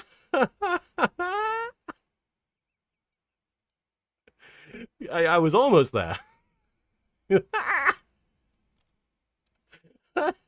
Now, Marek, I shall take control of Yugi's body to defeat you in a children's card game. Oh, right, because when I take control of Tell him, Marek. somebody to make them play a card game, that's pure evil. But when you do it, it's like your mother friggin' Teresa. Mother friggin' Teresa. Marek's dialogue is getting much better. FMA Nerd in the chat says, what's your favorite transformation joke so far? It's gonna honestly have to be something that I come back to you on, because it's been a while since I've watched a lot of this and seen a lot of these transformation jokes for a while. But I think my favorite one of recent memory is when in the, I think it was 3 episodes ago, Yami Yugi transforms to duel Vivian. And he goes, Yu-Gi-Oh! Which is the first time I've actually, I believe, done the whole Yu-Gi-Oh! Thing, which is wild because it's like 6 episodes in. But then it cuts to him going, like he's just doing it to himself really quietly under his breath. Like, it's just so cool. Yu-Gi-Oh! And then Joey goes, you've transformed already, man. Oh, thank you. That's probably one of my favorites. Just because it is him doing the Yu-Gi-Oh! Geez, this guy is nothing but a whiny teenager with magical powers. He's Harry Potter, that's who he is. Oh, we got Harry Potter and Twilight going on in here. Well, why don't you just suck blood from his neck, Nosferatu? Interesting. My gaydar has led me to this museum. I Wait. Why is your gaydar? Oh, because of the giant rock? hope it's not another false alarm. The last time this happened, it was at a Kevin Spacey autograph signing, and everybody knows he's as straight as a die. Oh, God. Oh, my God. Oh. Okay. A lot of people comment on that, and they say that oh, my VTuber just died. Hang on. My VTuber couldn't handle the truth. Yeah, you know, obviously things came out later that I had no idea of at the time, but it was not exclusively a joke that I came up with. It was a joke many people were making at the time, but you know, retroactively, it's a doozy of a fucker. I like that word. Die. Oh, mighty giant rock. Why is she worshipping the giant rock now? Sometimes I think you are the only one who truly understands me. What's this? I sense an evil presence approaching. Your evil presence is you popping your peas on the mic the whole time.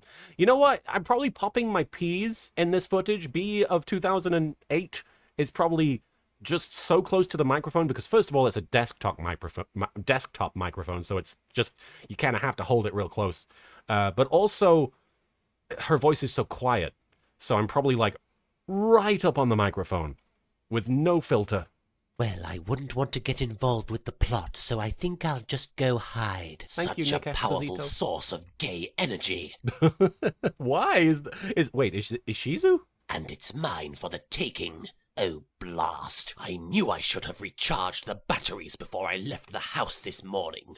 You know what's interesting is I've been watching footage for episode 90 of YGO Abridged in the last few days, and it's just, this is really just a sort of a tangent, but I've been dreaming of that moment where at the beginning of the episode, Ryo runs into the church and like Yami Bakura is like, ha ha ha, you are my pawn and all that. And Ryo's like, no, I've been dreaming about getting to that moment. And it was wild starting the episode, the footage, and seeing it and being like, oh, I'm here. This is no ordinary giant. Look at that chef in the back. Is that a chef? I'm sure it's a priest outfit or something, but it just looks like it's ancient Egyptian ratatouille in manga form or something, in a stone slab form. Bit more, Dave. You have to ditch sound effects and bring back you just saying the sound effects. It's so funny. That's kind of what was the inspiration behind Kaiba saying, grab. Giant rock. It's also a giant plot device, and very soon I shall use it to destroy the Pharaoh and everything he holds dear. Give or take a few hundred episodes. You call yourself a He's right. You know? We're there. pharaoh, but you don't even know how to use your power. That's why destiny has chosen me to take it from you. What power are you talking about? I love Yami Yugi having a very calm, collected conversation with a possessed mime, like, by the river. What are you talking about, man? What's going on? You good? Foolish fool. I love Foolish Fool. I can't not comment on Foolish Fool. It's just funny. It's one of Marek's most used phrases in the abridged version, and it every time he says it, it's funny to me. It's one of those things where it's like the catchphrases should get old, and they often do, but it's always foolish fool. It's good. I'm It works as an insult and a joke. talking about the power to look good in leather. FMA Nerd says, this is an interesting shot to pause on. FMA Nerd says, did you know that the location where they're dueling is a real location in Tokyo? Looking at this episode now, I was like, I feel like I've seen this place in Tokusatsu. I feel like I've seen Kamen Rider Kabuto, Tendo, Henshin here. I feel like I've seen this place. Various Kamen Riders have been here. That power belongs to me and me alone. And maybe NSYNC, but mostly to me. What? Wait, what power? What are you talking about? What does NSYNC do? Hang on. In leather. Oh, power to look good in leather. Do they? I haven't looked at them recently. That power belongs to me and me alone. And maybe NSYNC, but mostly to me. And I won't let you take it without a fight. We'll see how strong you are when you're It's weird to see this with no sound effects. It's such a dramatic, like, cage thing coming up, and it's just silent. trapped inside my nightmare steel cage. Liam, I want to shout you out. Liam McNaught, one of our patrons. I'm so sorry that I didn't acknowledge. You are, I think, the only name I missed in the credits, and I put you in the description. I'm so sorry about that. Thank you for understanding that. I really do appreciate you reaching out. Despite all my rage, I am still just a rat in a cage. And now I summon the Egyptian god card. Oh, the Army of Darkness music is back. Slifer, the executive producer. And there's the executive producer joke, which I believe first was established in Have a Good Night, Cobalt69. I believe the Slifer, the executive producer joke was established in the movie that I did around episode 20 or so. But, you know, this is the first time it's coming out, which is exciting. Slifer, one of the coolest looking monsters. I remember being extremely excited anytime Slifer came out. And there's something about Dan Green. Slifer's so iconic with Yami Yugi because he's like, Slifer! You know? Run, coward! I hunger. The Sinistar, old video game reference. Holy Mumra! Look at the size of that thing! Okay, I do usually love the Egyptian-like comments from Yami Yugi where he's like, holy whatever. But holy Mumra, that's kind of lame. Not a fan of that one. That's probably the worst one. You know? It makes Kaiba's ego look positively minuscule. Cower in fear, Pharaoh, because Slifer is going to executive produce the crap out of you. I love that line. I remember laughing to myself while writing that one. He's going to executive produce the crap out of you. What does that mean? I don't know, but I guess executive producers have often ruined films, so he's going to ruin Yami Yugi. This is such a dramatic shot. I love so much of this episode. I mean, from the original series, not from this version. I mean, this is funny, but this is an episode I would love to tackle again because it's very interesting. Because it's, first of all, it's where Yami Yugi gets Slifer, but it's also so much Marek and Yami Yugi talking through a what do you call it? Through a possessed guy. There's a word that I'm trying to come up with and it's gone. But no, I would love to tackle this one again. This would be an interesting one to reapproach. Joey, what's the matter with you? You haven't played a card game in one whole episode. You gotta get back in the game, man. You gotta get back in the game, man. No, from now on, I only duel A proxy. That's a good one. That's a good word for it. minor characters from Season 1. That's how I roll. What is wrong with Joey? He's going through something here. But Joey... That is how I roll, Back of the hand. Tristan. What the hell That is how I roll, Tristan. is going on here? Just gonna keep quoting the show. I'm sorry. I specifically requested that Joey Wheeler be banned from my tournament. But I'm a very happy guy, hence the sunshine billboard behind me. Somebody must have f***ed up big time. Hey, Kaiba, you're a minor character from Season 1. How about a duel? There wasn't a single word you just said that didn't make me want to kill you. This is an interesting moment in the actual series. I want to comment on it because Kaiba is so excited to destroy Joey in that moment. Kaiba's like, I could use Obelisk, the Tormentor, on Joey Wheeler. Oh my god, yes. And then he never gets to. He kind of he must spend the rest of the rest of the series with frustration about that. Mr. Kaiba, our scanners have detected that Sound effects shocking everybody. an Egyptian I needed sound effects for the helicopter, but not for the giant lava cage that came up. god card has been summoned somewhere in the city. If you climb on board, we'll take you to the signal's location. And now I have a boner. He had one before, let's be honest. You're finished, Pharaoh. For every card I have in my hand, Slifer's attack power increases. I could see all of my editing and like slowing the footage down so that I can speak over it. I would be using so many different tricks to do this these days. I would be combining shots and, extending things artificially in different ways. But here it's just slow the footage down. And with my revival gem in play, you can't hope to touch my life points. Now I play the card of safe return, which allows me to draw 3 more cards every time my revival gem is sent to the graveyard. See, this is why I struggled, and I still struggle a little bit, with making jokes about the card game, because so much of the card game is just explaining what is happening in the card game. It's hard to riff on, because, I mean, maybe I'll pull it off here, I don't think so, but usually if I acknowledge something that's happening in the card game in the show, it ends up being just a bunch of exposition, and it's not entertaining, it slows things down, which in the abridged version it shouldn't be doing. It's weird, and especially in this duel, it needs to be explained because it's such a specific way of defeating Marek. It's your move, Yugi. You know something, Marek? Dueling you is like playing on the Nintendo Wii. Okay, let's see what he's going to say about the Nintendo Wii. Which just, I assume, had come out because otherwise I would have talked about it by now. It got boring after about 5 minutes. Fuck you.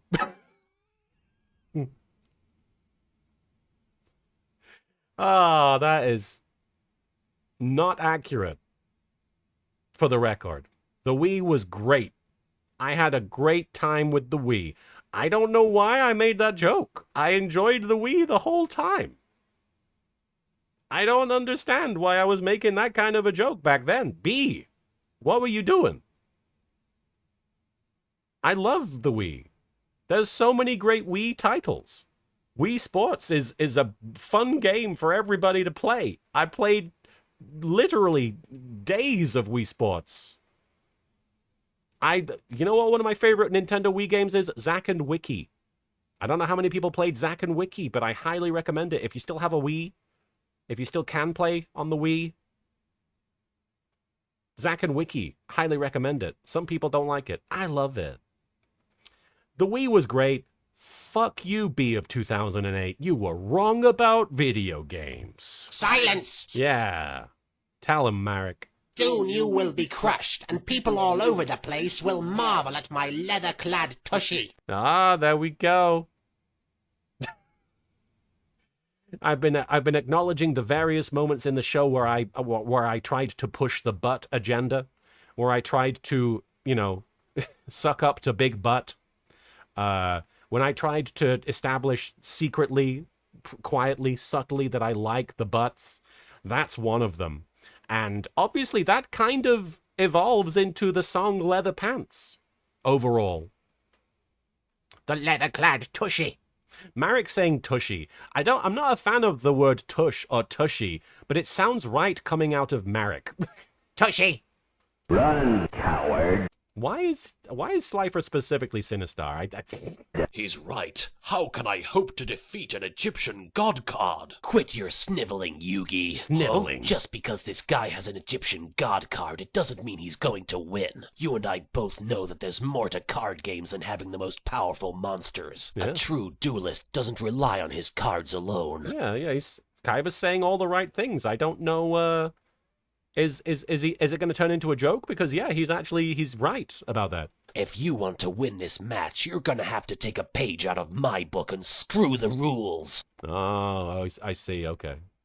That is actually, I was about to say, oh, that's lazy. But no, that's actually a kind of, looking back at it, kind of a clever way of leading Yami Yugi to realize how to defeat Marek.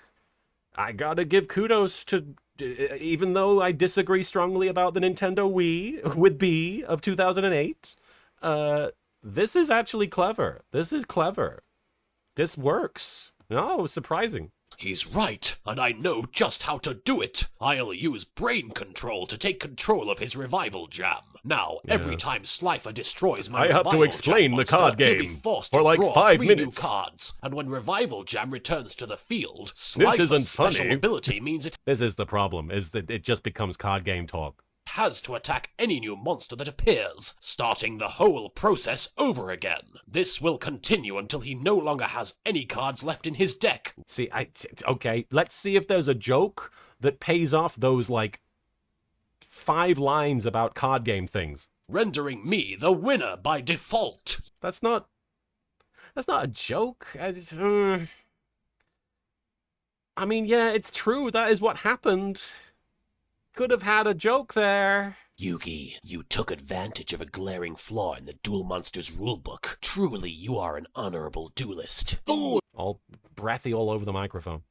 It doesn't matter if you take Slifer the executive producer, for I have an even stronger god card up my sleeve. Soon I shall arrive in Domino City, where my Steve squad is already preparing to capture your beloved friends Taya, Tristan, and Joey. Is this the episode that ends with just playing More Than a Feeling? Which, I guess it's funny. It's just a big song. It's just a song playing. We're going to find out. We're going to find out. And don't bother trying to find them, for they are masters of disguise. Damn it, I have to save my friends. See, Mokuba, this is why I don't let you have... Damn it, I have to save my friends. That's kind of funny. I'm annoyed. friends. Yeah, man, we're going to turn it down and we're just going to sing it. I'm gonna sing it as Medic. It's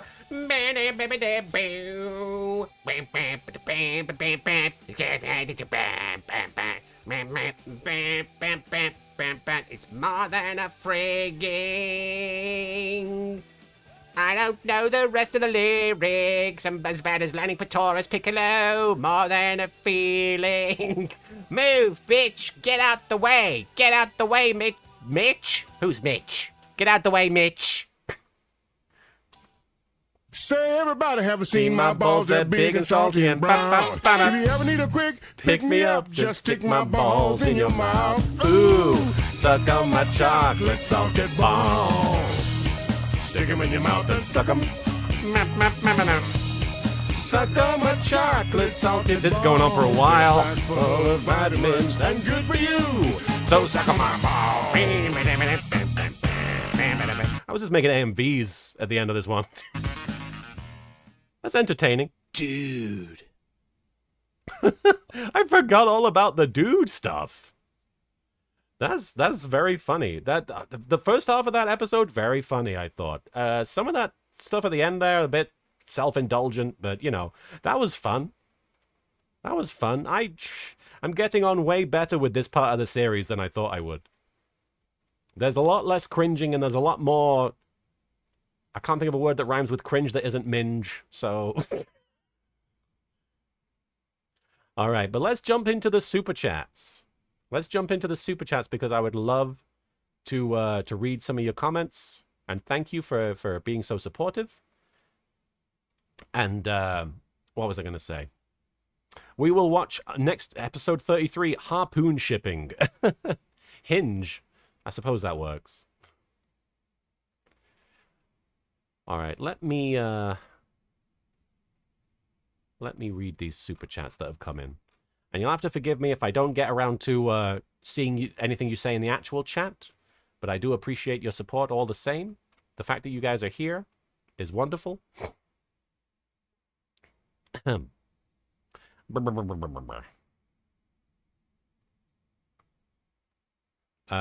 Frightmare, thank you for the super chat. Do you still attend or visit anime conventions? Do you visit overseas too, even smaller conventions? I've done an average of one convention a year for the last few years. It's really all I've, at the time, at least for the time being, been able to muster. That might change in the future. I might be doing more. It's not something that has been, you know, it's not something that is in the works, but it is something that, you know, could potentially happen. I'm not averse to the idea of doing more shows. Having said that, I will probably have to be selective, and I certainly won't be able to do as many as I used to, just because of my physical and mental health. But I would love to hopefully come to even smaller shows. I actually enjoy can I be honest? I enjoy the smaller shows overall, convention-wise, just because it's a much chiller vibe. I'm very overwhelmed by big crowds. I know a lot of people love to have, you know, the long lines and the big crowds at panels, but I personally am okay with it being chill and low-key. That's what I like. Thank you for the shout-outs in the chat. Nice to see you guys. Celadonexus CF, thank you for the super chat. Here's to 20 years and more. Been following you since 2008, since Anime Next's panel. Oh my gosh. Hope this isn't a plug, but left you something on Blue Sky if you like. I mean, I don't mind checking Blue Sky. I will see if I can find what you're referring to. I've gotten quite a few messages recently, but let me see. I'm not sure what you're... Oh! I see. The 3D little Karibo dancing on the Yu-Gi-Oh! 20th anniversary with Yami, Yugi, and Kaiba. I'm so bald. That's great. I'll have to watch it with audio later. Thank you for that. That's very sweet.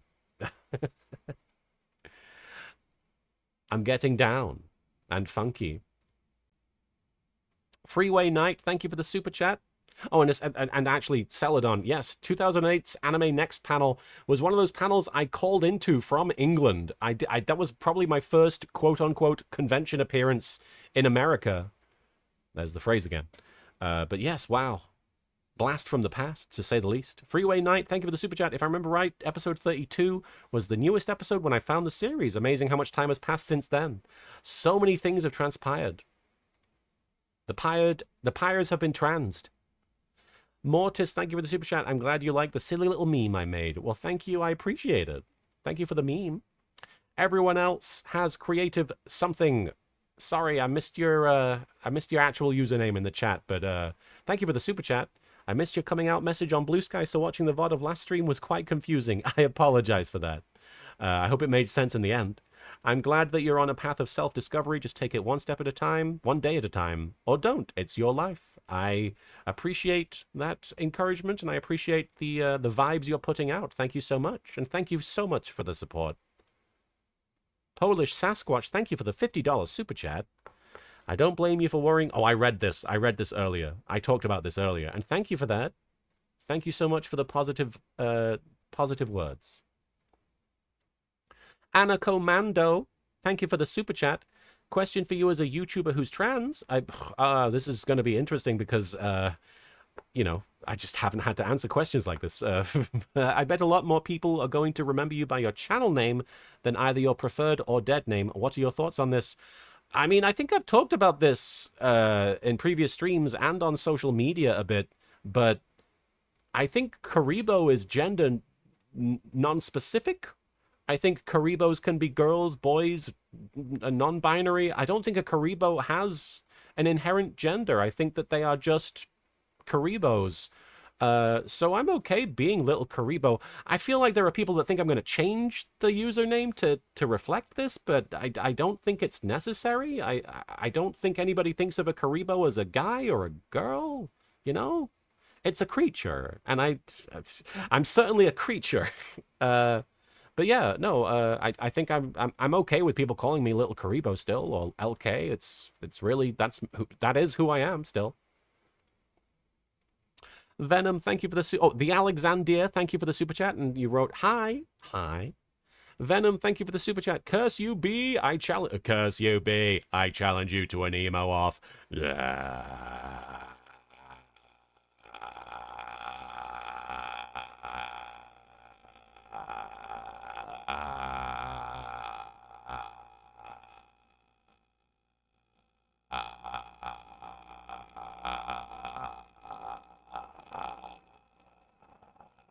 I win. Oh, I was losing my breath. It went on for a while. I'm sorry. I hope you could hear all of that. Sometimes it decides that I'm not, all of that's not going through. Andrew, thank you for the $50 super chat. You're very kind. Andrew, hi, I'm so proud of you. Keep doing your best. I will try. Thank you, Andrew. You know, there's a character in Beyblade called Andrew. I learned this recently. Brady Wells, thank you for the super chat. And I think we talked about this, about the MASH TV series. No, but I do know the...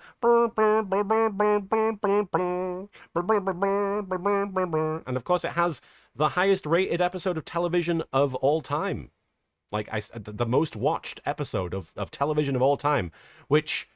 I'm going to be honest, having seen clips of MASH, I don't know why it was that much of a thing, but I guess you had to be there at the time?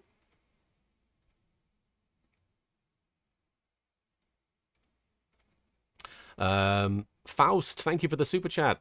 With an X, Faust. My condolences to anyone who has to live with any version of Marek in their head. Alas, suffering is a part of art. I do technically have a version of Marek in my head. I'm always watching. Yeah. It is I that has trans Little Karibo's gender. Using my powers.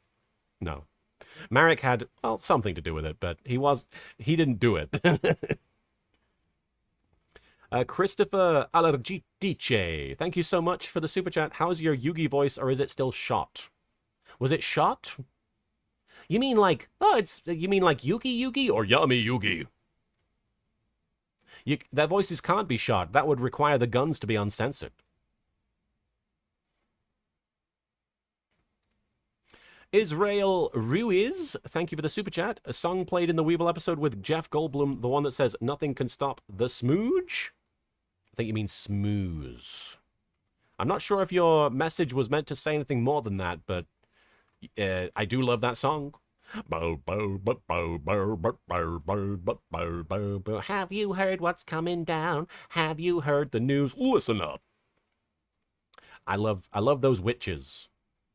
I actually was rooting for the witches every time I watched My Little Pony the movie because they were the most entertaining part of the movie. And also, it's fun to watch all the ponies' toys and castle get smoothed. Oh, they might have been asking where the smooth song is from. Oh, it's from My Little Pony the movie. For those of you who don't know, My Little Pony the movie is about these witches that are like, fuck the ponies. They suck. Let's create this slime creature, this living slime that can not only consume all of Pony Kingdom, or whatever you call it, Canterlot, is it? I don't know. And not only does it consume the land that they lived on, and their castle, it also makes anyone who gets touched by it really angry. Like, they're like, I'm a jerk now, because there's smooze on me.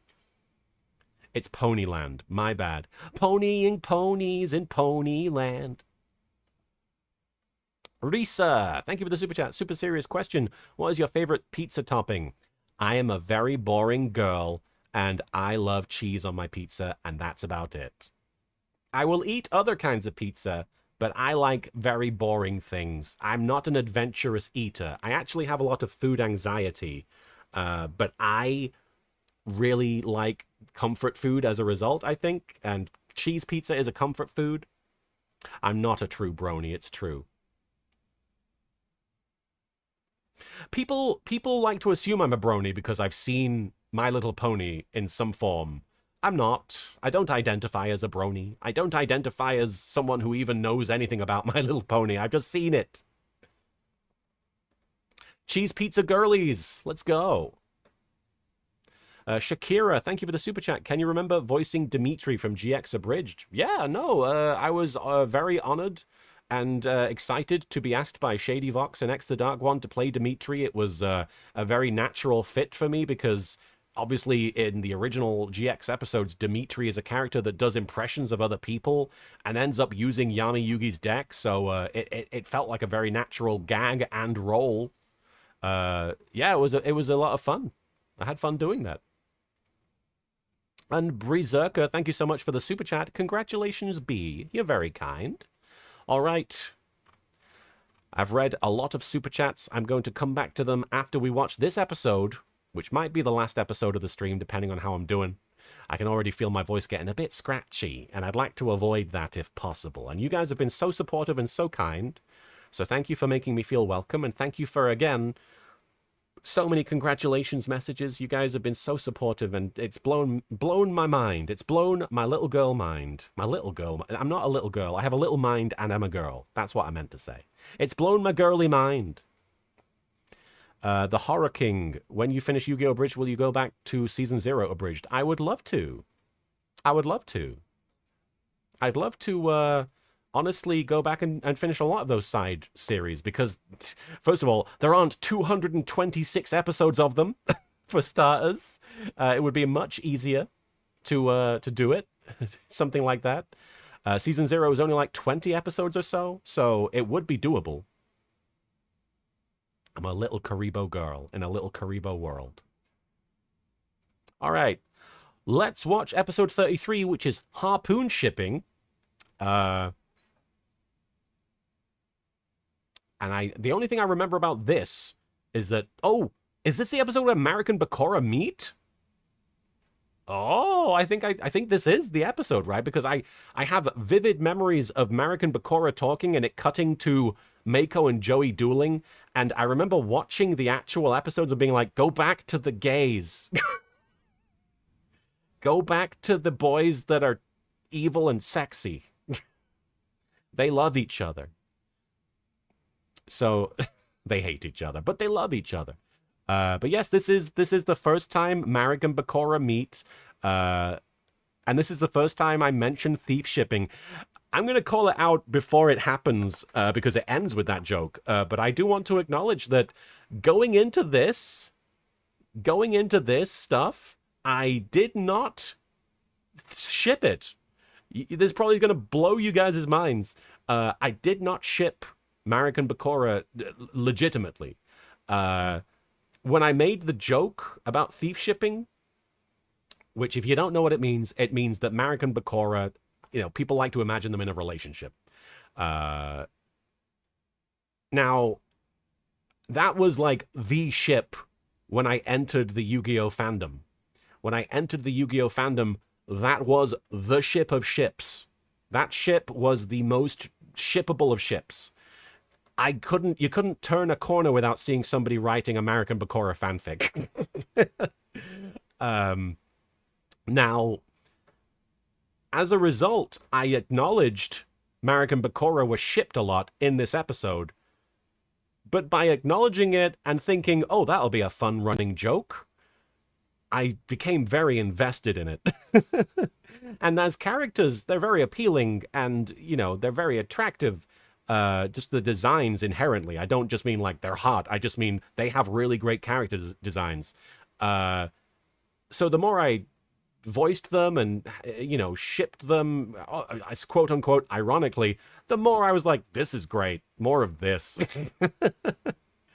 You start joking about it and sooner or later it becomes real.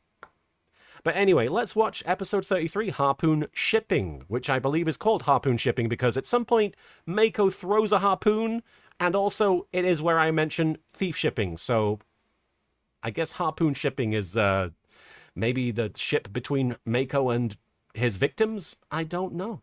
I can't believe they cancelled Viva Pinata. It had talking CGI pinatas. What more do you want? Oh, I must have been very upset. Oh, no, you know what? I definitely wasn't upset. But I love the Viva Pinata video games. And if you don't know, this is important lore about Viva Pinata. First of all, those games are the best. Second of all, and there should be more of them, by the way, let's bring back Viva Pinata. We need Threeva Pinata. They made an animated show, which I think is kind of wild because, you know, I never would have thought it would have worked as a show. I feel like they were trying to make it almost like Pokemon. Like making it like, oh, all the different pinatas are like Pokemon and they're all in their own world. But Dan Green, this is what's important. And it was mostly a 4Kids cast as far as I remember. Dan Green voiced Hudson Horstachio, who is like basically Yami Yugi abridged in horse form. And Dan Green was incredible in the role. He was so good. And so when the show was cancelled, which it must have happened around right here, I knew that Yami Yugi had to comment on it because it's basically him. Yeah, Dan Green did voice the horse, Polish. Thank you, Shocker312. Shocker! But yes, no, that's what that is. And if you haven't played Viva Pinata or Viva Pinata, what was the second one called? Trouble in Paradise, which is the superior game, go back and find a way to do it. Because those games are wonderful. They're colorful. They're just so fun and addictive. And I wish they'd done gangbusters because I wanted that to be a whole franchise. Bring it back, please. Hey, look, it's some random stranger we've never met before. Yeah. So Tristan obviously calling back to but nobody knows who Bakura is because they took away his screen time joke. But why are these black borders here? This must be part of the video footage. This is interesting. I must have struggled with the aspect ratio here because this is not supposed to be visible. Weird. Excuse me, pal, but have you seen any minor characters from Season 1 around here? I'm bringing that joke back. Oh! Hold up. Edited lip flaps. Is it happening? Are these flaps lipped? Are these lips flapped? Are they speaking and looking like they're speaking? This is weird. Actually, guys, it's me, Bakura. Oh, no, they're not. They are kind of trying, but they're not good. They are trying, but it's not quite there. It just sort of looks like I'm spamming lip flaps. B of 2008 was just like, lips? You got them. Flaps? They don't have to match, right? I was a minor character in Season 1, remember? Sorry, pal, doesn't ring a bell. What's going on? I don't know. This must be part of why the black borders are visible. It must be because I've taken screen caps of the lips or the faces and tried to animate them, but it's not happening. I'm struggling, but it's okay. Give me time. Give B a little time, and she will figure it out. Wait, were you one of the Paradox brothers? Maybe he's Yugi's grandpa. I'm standing right over here. It's still possible. Look, guys, Mako Tsunami is performing at the local aquarium. That's a talented 4-year-old girl. Let's give the 4-year-old girl credit. I've paused on a very interesting crossfade here with, it looks like Joey Wheeler has shark mouth. I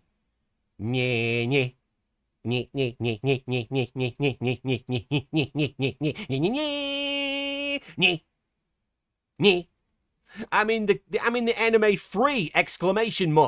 I'm playing Reen. That's right, man. I'm a shark. I'm a shark from the streets of Brooklyn. I'm a street shark. Yeah.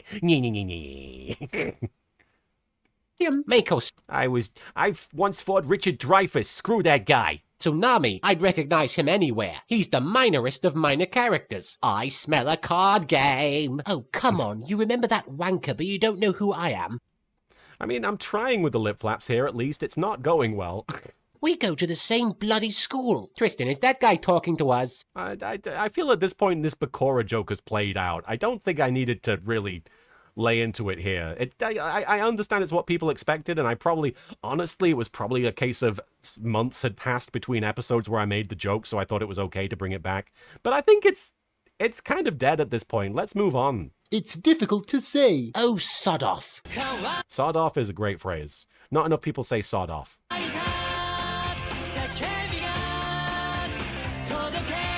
Fly at higher game. I think I've talked about it on a different stream, probably the first stream we did where the intro played, but the intro warms my heart. Like every time I hear Kawaii-ta, I'm like, there it is. We're doing it. We're making the show. It's happening. People who are watching are like, here it is, YGO Abridged. It just makes me happy. Ha ha ha! I, Mako Tsunami, love the ocean. And now, this whole stuff with Mako trying to, like, interact with the animals and getting told off by staff, I don't remember what I did with it, but I bet I didn't do anything that great with it. Let's find out. And all the creatures that dwell within it. That is why I forced this captured whale to perform degrading tricks for the amusement of the Japanese public. Oh, that's right. I actually must have just skipped right past it. B of 2008 didn't know what to do with Mako Tsunami, like, trying to interact with fish and struggling. That could have been fun, though. There's a whole, if you don't know, there's a whole, like, the sequence before this where Mako's, like, playing with, like, or interacting with the fish like he's meant to be there, but then it's revealed that he's definitely not supposed to be there, and the staff is like, get off the fucking fish! Yo, freaky fish guy! What are you doing working in an aquarium? I figured you'd be trying to win the Battle City Look at him stood on the fucking whale. That's just funny. I didn't need to do anything with that. tournament like everybody else. A lot has changed since Season 1, Joey Wheeler. I am not the duelist I used to be. Mako Tsunami is a character that was very funny when he showed up. I don't know if he... Again, this is an episode I haven't watched in a long time, but I think I've always kind of felt like his introduction with the harpoon, and Yugi walking away, that's kind of peak Mako. I can't do better than that. Having people actually interact with him and having to have this character be in a full episode, yeah, I mean, it kind of just... It's just a lot of fish things. A lot of fish jokes, I imagine. See, the ocean and I... we are separated. Oh, Mystic, hate to be that NB, but orcas are dolphins, though all dolphins are toothed whales, so your mileage may vary. Oh, well, thank you for the correction and the update and the trivia and the knowledge. Well, You heard me. We are divorced. Now I'm dating this Oh, fuck. Okay. aquarium, which is I remember how this episode ends. a pretty sweet gig, actually. She's a lot younger than the ocean, which has its benefits. And she appreciates me, unlike my ex-wife who would always give me the silent treatment. Isn't that right, aquarium? No, lip flaps! Lip flaps are happening. I feel like the lip flaps were a little bit better. And you see, I'm trying to apply the ocean joke to the aquarium, which is, I suppose that's funny. The fact that he's saying the aquarium says yes. The aquarium says yes. Yeah. I'm going to call it out before it happens because I think I already talked about it on a previous stream, but this episode ends with Mako hooking up with the ocean, and the payoff for the character is that the ocean actually does finally respond to him and says, I forgive you. And this is weird because this is honestly, I'm going to call it out because I feel like if I don't call it out, it's going to be weird for me to almost acknowledge it and not explain everything about it. But this was before I got my marriage annulment. This was before, this was when I was married to my first partner. And obviously we are no longer together. We got separated, I want to say a few months after this. So I'm always assuming that when people watch this, they assume that this is related to me separating from my ex, but it has nothing to do with that. It has absolutely nothing related to that because she's in the episode, so it would be weird if that had happened somehow. But no, it does end with my ex-wife playing the ocean and saying, I forgive you to Mako. It's actually kind of a sweet moment, and I thought there was a nice little touching way of letting the character move on, and because he doesn't really come back at all throughout the show. So I was like, this is his ending. He should have a happy ending. And I think it works. I think it is very kind of touching for such a silly character. But I've always felt in the back of my head, oh, there are probably people out there that think this is about me. It's absolutely not about me. It's not about B from 2008 whatsoever, or B from 2009, whenever it was. It was around then.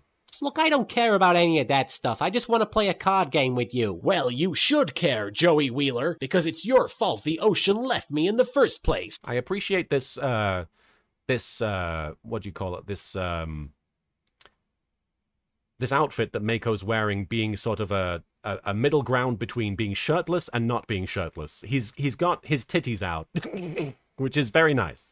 What the heck are you talking about? What the heck are you talking about? Ever since you called me a freaky fish guy, I haven't been able to escape it. All over the world, people see me and shout, "Hey, it's that freaky fish guy." I'm trying with these lip flaps. You can see me trying and failing, but you can see it. Wanna throw a harpoon at us, freaky fish guy? And all because I once threw a harpoon at somebody. Does that mean I deserve to be labeled a freaky fish guy? It's not like I make a habit out of it. Hey, look at those lip flaps. I'm just very surprised by it. Dad, I want to see the freaky fish guy make the whale jump over a rock like in Free Willy. Gah! I do want to give a shout out. You know what? This is something that I kind of brushed over in the previous episode when I didn't want to talk about the Pokemon X thing. But Recon Dai, the person behind Pokemon X, did that harpoon animation for me. And it did a great job. I do want to acknowledge that. A webcomic artist that I used to know, no longer am friends with. It's nothing specific that happened. It just is no longer a thing. But the harpoon editing was great. Very impressive, and I appreciate that. Mako? What? That could have been anybody's harpoon. Get your motor running. Head out on the highway. Looking for adventure. My Marek voice is so much more played straight. Not literally straight, but played straight in this period of Yu-Gi-Oh! Abridged. It's very much like this the whole time. There is no deviation. Whereas now I'd be like, get your motor running. And whatever comes our way. Ah, what the crap? You almost got us both killed, jackass. You know, look at them together. They are entering each other. I think I probably started lip flapping around here because I really wanted the Marek and Bakura stuff to play well. And yeah, I imagine I wanted this stuff specifically to look kind of good and look like they were saying things, because otherwise it was a lot of them just talking at each other, and it probably would have looked visually boring otherwise. So I imagine going back to B's mindset of 2008, 2009, I probably was like, this needs to look a bit better than it used to because of these guys. So you are the source of the gay signal I've been tracking, though I probably could have deduced that without the use of my gaydar. It seems we both have... Whoa, hold on. Hey, hang on now, what? Now, you think Look, I'll have you know that I like women. The first thing that's happening between them. The first interaction. It's just, you look gay. I'm not gay. No doubt. That's probably why you've dressed yourself like one. Face it, you're about to... Bakura. Marek would rock a femme look, to be honest. As manly as a Square Enix character. Why are you gay? I don't know. Shall I call you Captain Bosch from Dalmasca? Whoa! I'm Captain Bosch from Dalmasca. Don't believe Ondor's lies. I don't even know why I referenced that. I imagine I was playing Final Fantasy XII at the time. I'm one of those weirdos. I'm one of those weird girls that loves Final Fantasy XII. I enjoyed it. The characters are very pretty. The world is very interesting to me. The story obviously has issues, but everything else is great. Silence, fool! I would run you down with my obligatory anime motorcycle, but I just noticed you... Obligatory anime I guess that is true, actually. In Yu-Gi-Oh! There are a lot of obligatory motorcycles. That's not a bad... I was about to call myself out and be like, what are you on about? But no, that is actually... I am reading that correctly. You have a Millennium item. What is the deal with that? I actually remember really loving that delivery. I think I had that in my mind while writing it, which was like, this has to be basically an ongoing thought that Marek just gets lost in and then ends up being like, what is the deal with that? Run you down with my obligatory anime motorcycle, but I just noticed you have a Millennium item. What is the deal with that? Oh, my Millennium Ring. Yes, that's mine. I use it to manipulate the fabric of time and space, Also, bending it to my will in order to gay create people. shambling monstrosities that feed on the souls of the living. And sometimes I just use it to find gay people. Why would you want to do that? Secretly, I'm very lonely. Oh.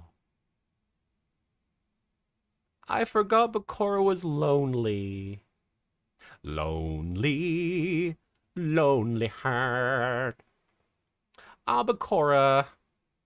I guess that is the reason. I guess that, yeah, if I had to give a reason as to why Bakura's always looking for gay people, he's lonely.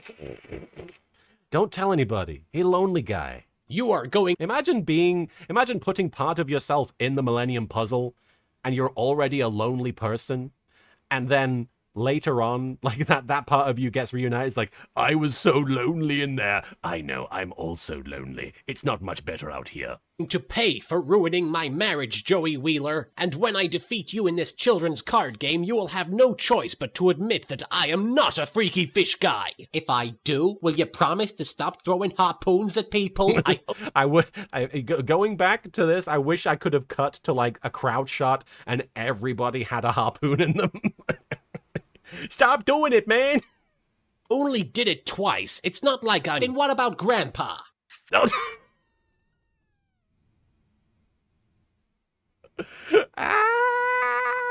Okay. That's okay. You know what? That's better. What? Grandpa's dead? Okay, maybe I went a little overboard. A little? Well, what else am I supposed to do with a harpoon? That's your answer to everything, isn't it? Just throw a harpoon at the problem. You sound just like my ex-wife. Well, why am I so loud? I'm looking forward to the episodes where I get a better microphone. Can I say that? Even though she never actually said anything. And that's why you guys ended up getting divorced, because you didn't communicate. You can't build a healthy relationship on... Listen, I would sooner kill myself... Joey Wheeler, just getting real for a moment. ...than take relationship advice from a furry. So please, shut your damn mouth before I harpoon it shut. How are you any better than a furry, Mr. Fishman? We're back to the boys. My name is Marek. I don't care. Well, that was kind of insensitive. I think that is how everybody reacts when they hear Bakura say, I don't care, in that moment. I don't know how this scene plays out after this in the abridged version. It's been a long time, but I think everybody I talked to and I felt it. When I originally watched this, I saw, my name is Marek. I don't care. It's like, oh, that's rude. What a dick. No wonder you're so lonely. Oh, like you're Mr. Popular. He is, actually. He's got rare hunters that are his friends, kind of. And a bird. I don't need friends. I have brainwashed an army of Steves to do my bidding in order to defeat the Pharaoh and claim his power for my own. Those are some good lip flaps, Marek Ishtar. Also, I might kill him. You might kill him? You mean you don't know? Look, I never said my plan was well thought out. Just that it was incredibly evil. It's interesting watching these shots again because I ended up using them so often in like the Evil Council videos, in promo videos, and just side character videos.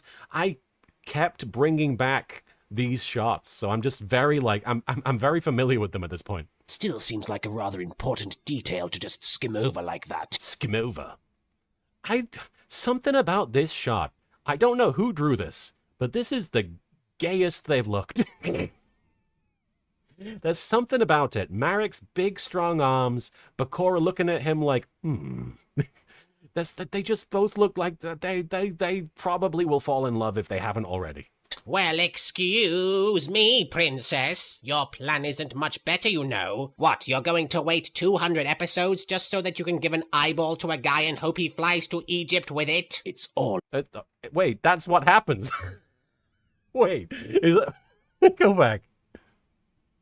him over like that. Well, excuse I love this shot. Sorry, we're just gonna look at it a bit. me, princess. Your plan isn't much better, you know. What, you're going to wait 200 episodes just so that you can give an eyeball to a guy and hope he flies to Egypt with it?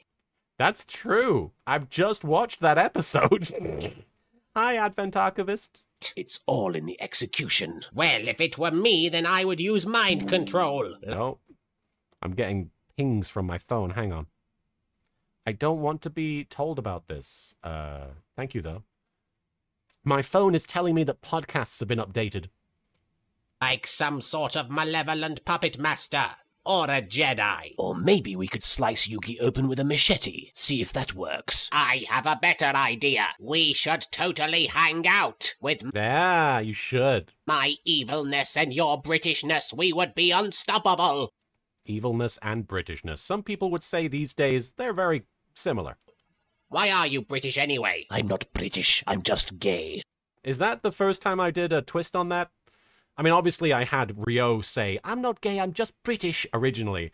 And then, was it ever acknowledged since then, or is this the first time there's been, like, a callback to it? I like that. I'm proud of it. Because he isn't British. He's from Egypt, technically. And the person he's inhabiting is from Japan. So it's an accurate statement. He's not British, he's just gay. I remember the first time I met the ocean. It was Yeah, go on. love at first sight. My father and I... Oh, the backstory, which is confusing because in this version, in the dub, not this version, this is the abridged version, but in the dub of the show, I'm going to explain the original story. In the original version, the Japanese version, the original iteration of this, Mako's dad is dead.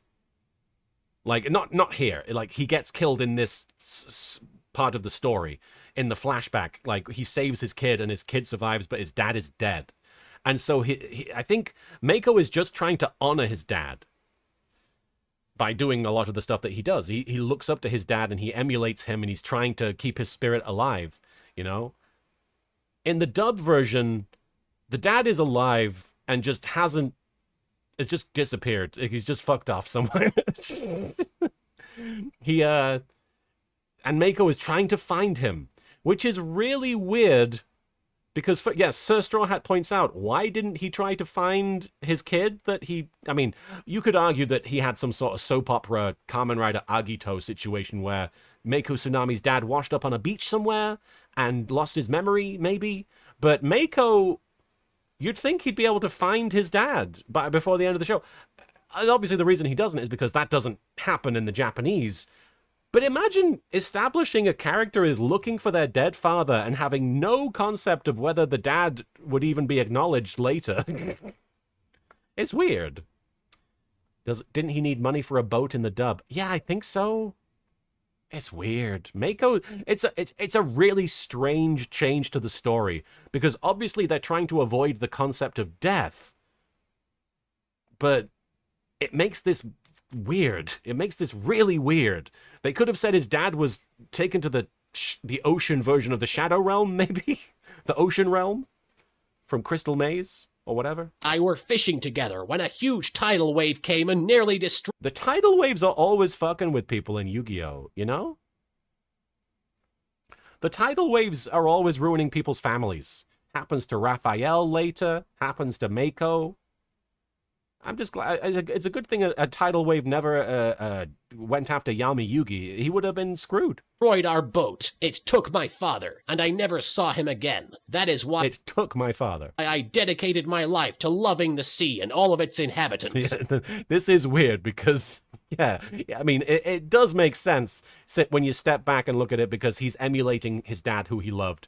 But he's also, I love the ocean. It killed my dad. So let me get this straight. The ocean killed your dad, and then you married it. Look at those lip flaps. They're not too bad. That is correct. And he wonders why we call him a freaky fish guy? For the last time, I am not a freaky fish guy, and I shall harpoon everybody in this aquarium to prove my point. You know, it is kind of a funny development of Mako that he turns into a harpoon-throwing psychopath. Mako, stop. What? I never understood it before, Mako, I give myself kudos for trying with these lip flaps, but they're very difficult to look at. but now I get it. I always thought that you were just some sort of cliched minor character who took his ocean obsession too far. But Too far. He took it too far. He took it too far. you're more than that. You're just trying to confuse me. No, Mako, this is straight from the heart. You are not a freaky fish guy, Mako. You are the freaky fish guy. It's kind of nice. And that's why people love you, because you gave us something special, something most Yu-Gi-Oh characters don't even have. You gave us a catchphrase. In the abridged version, they absolutely do all have a catchphrase. I suppose. Suddenly, I miss the ocean. And she misses you, Mako. It's not too late, you know. This whole part should have been played more straight. It would have been actually very funny if Joey was just... There were no jokes whatsoever, and Joey was like, go back to her. You need to be with her. You can still be with her. Like that, yeah. Hey, hurry up and finish the card game. Some of us are bleeding to death. I concede this And of course, there's no visible victory. It's not on screen. victory to you, Joey Wheeler. You've made me realize that being a minor character isn't always a bad thing. Sometimes those are the most cherished characters of all, like Boba Fett from Star Wars. Now, we all wish he was still a minor character. He's become more of a character, and the book of Boba Fett certainly kind of... not a huge fan of that. Dude, don't even compare yourself to Boba Fett. You got a long way to go before you reach his level. No, it's okay. They're about the same now. It's okay. Reach his level, he was killed by a blind man. Oh, this is my real opinion seeping through into the script. I don't like the idea of my opinion seeping anywhere, but that's what I chose. I really did at the time, and still kind of do think that Boba Fett is enormously overrated because he gets taken out by a guy who can't see in a goofy moment. I know everybody thinks about, like, Empire Strikes Back Boba Fett, who notices a ship. This is one claim to fame. But in the third movie, yeah, it's goofy times for Boba Fett. Albert says somebody doesn't know about the expanded universe. Does that come up here? Oh, sounds like somebody is unfamiliar with the expanded universe. Oh, Joey is probably a sequel trilogy hater now. Indeed. Here, take my legendary fisherman and my 2 locator cards. Where I'm going, I won't need them. Wait, did they even play a card game? They did. They talked about it. Tristan?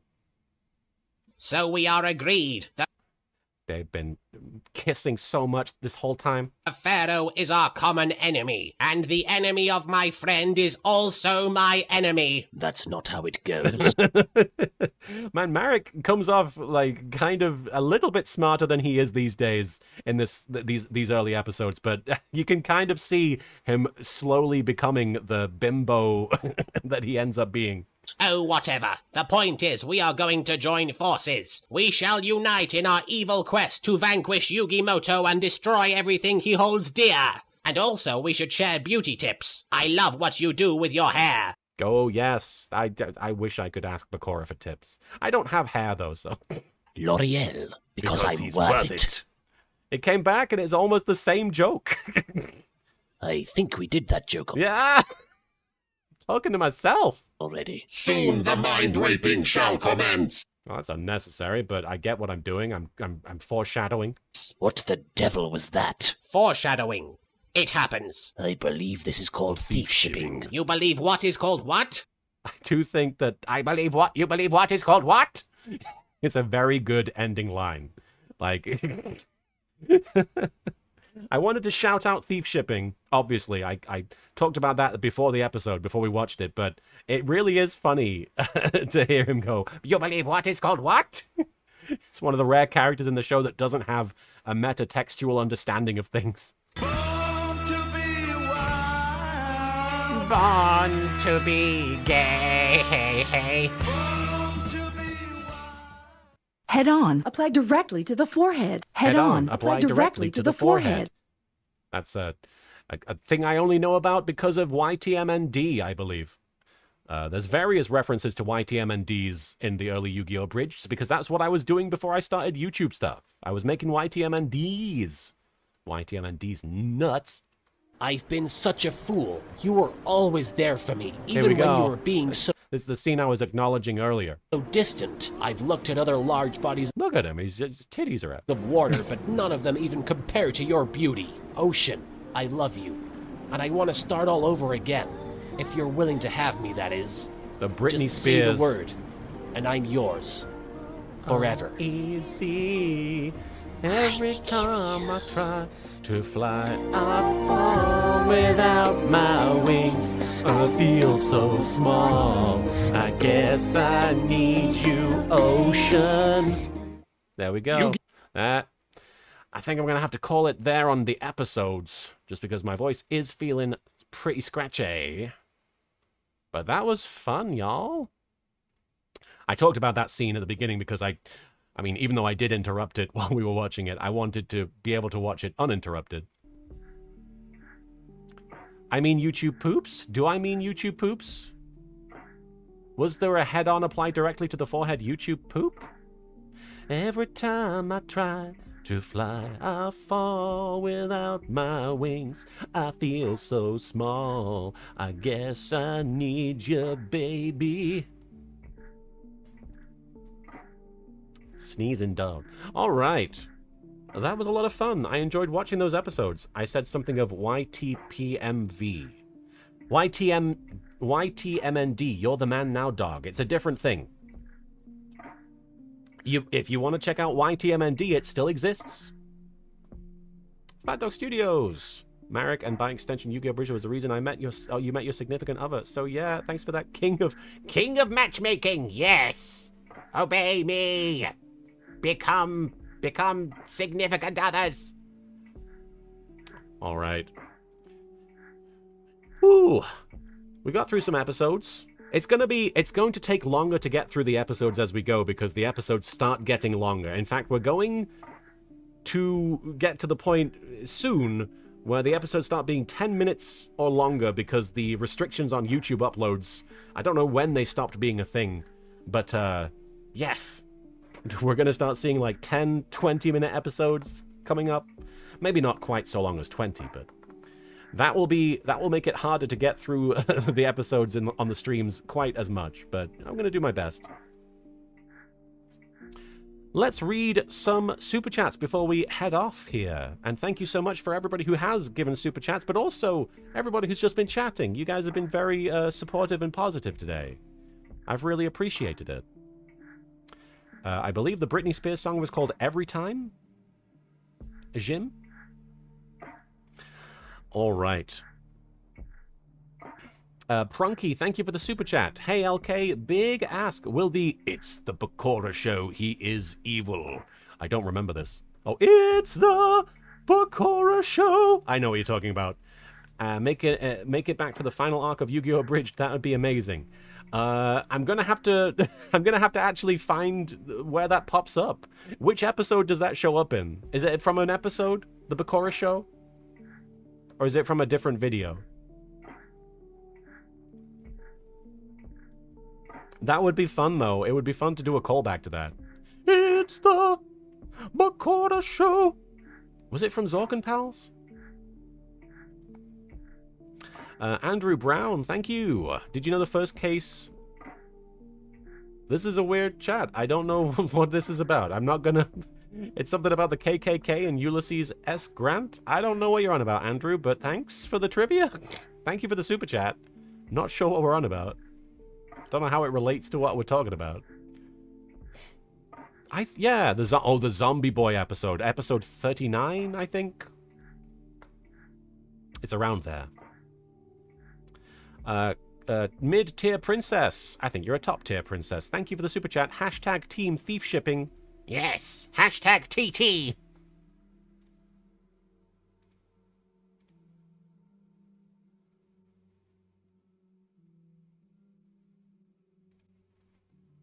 Quintessence, thank you for the super chat. Congratulations on coming out, B. I can't believe I was watching these in primary school at 8 years old. Oh my gosh. You shouldn't have been. And now I'm listening to you in the background as I work. Love from the Midlands. Oh, Quint. I appreciate it. Thank you so much for the super chat. Super Quint. Back when I was studying Latin in school, there was a character called Quintus in all of the texts that we would read that they made for the school curriculum, and my teacher would always call him Super Quint because he was the protag, and so of course he could do whatever he wanted. I appreciate it, guys. You're being so supportive in the chat. JS, thank you for the super chat. Hey, LK, unsolicited joke pitch. So disregard it, Will. Have you considered using Tristan's voice for Mahad, saying he sacrificed his brain to become the Dark Magician so he reincarnated as Tristan? They look eerily similar. I think I'm going to not do that, and it's not that that's a bad joke. I think that there's potential there, but the problem I would come across there, I think, is that, to me, a lot of anime characters look the same. There are people who, and I think this is great, there are people who say that My Valentine looks like Yami Yugi if Yami transitioned. Which, yeah, you know, that would be great. Croissant Lover Forever, thank you for the super chat. Can Marek have a conversation with a Dalek, please? Unfortunately, it's the end of the stream. My voice is kind of shot. But I can give you a... Exterminate! Exterminate! I can't climb stairs. It's not because of how I'm designed, I'm just lazy. I love the Mark Remark, Andrew, and I'd love to go back to that at some point. Nintendo High School, hi! We're wrapping up the stream here with some super chats, but thanks for stopping by. Jim, thank you again for the super chat. You could make that same Square Enix story versus characters argument for Bleach as well. I forget what we're referencing. And I don't know enough about Bleach. I know very little about Bleach. I know Ichigo is in it. I know Rangiku is in it. I know Rukia is in it. Orihime exists. Something about swords. Bankai, right? That's it. I know the show.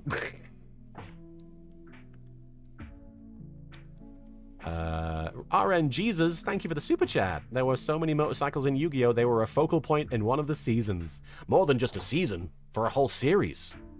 And we love it for that. I know all of Bleach then. Yes! I know Chad happens. He's there. I know there's a teddy bear called, and I'm guessing here because it's been a while, Con? Is the teddy bear called Con? Also, recently, there's been a lot of people sharing images of, what's her name? I feel bad because she's beautiful, but... What's her name? Bleach. Yoruichi. There's been a lot of images of her going around recently because of some weird fetishy stuff that happened in the show. That's something I know. Alright. So Straw Hat, thank you for the super chat. Really, 4Kids, you know what did address death? Lion King, Snow White, Cinderella, Sleeping Beauty, and those were Disney films. Yes, but those films didn't have to deal with network restrictions, which are different for a show like Yu-Gi-Oh! But you're absolutely right. I'm kind of in agreement with you. Kids can handle the concept of death. It's pretty common in children's media. Russell, thank you for the super chat. Just a small correction, Mako's father was lost at sea. He kept his fisherman card alive because it would be admitting he's dead to not have it. Is that right? Mako's father isn't confirmed dead in the Japanese? I feel like he's basically considered dead, right? Because he's lost at sea in both of them. I thought he was lost at sea in the Japanese, in the English, and then in the Japanese they confirmed he was dead. Rukia is pretty great, I will say. I don't know much about Bleach, but Rukia is sweet. She's great. She's cute as heck.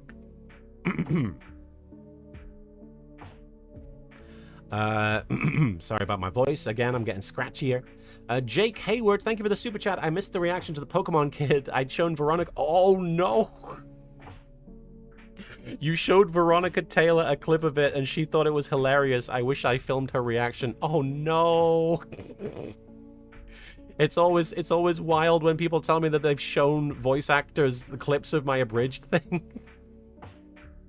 Yes, dubbed Rangiku is also Megan Hollingshead, who voiced My Valentine. I'm just gonna say it. Something about Megan Hollingshead, her voice has big boobs, I guess. Big boob energy.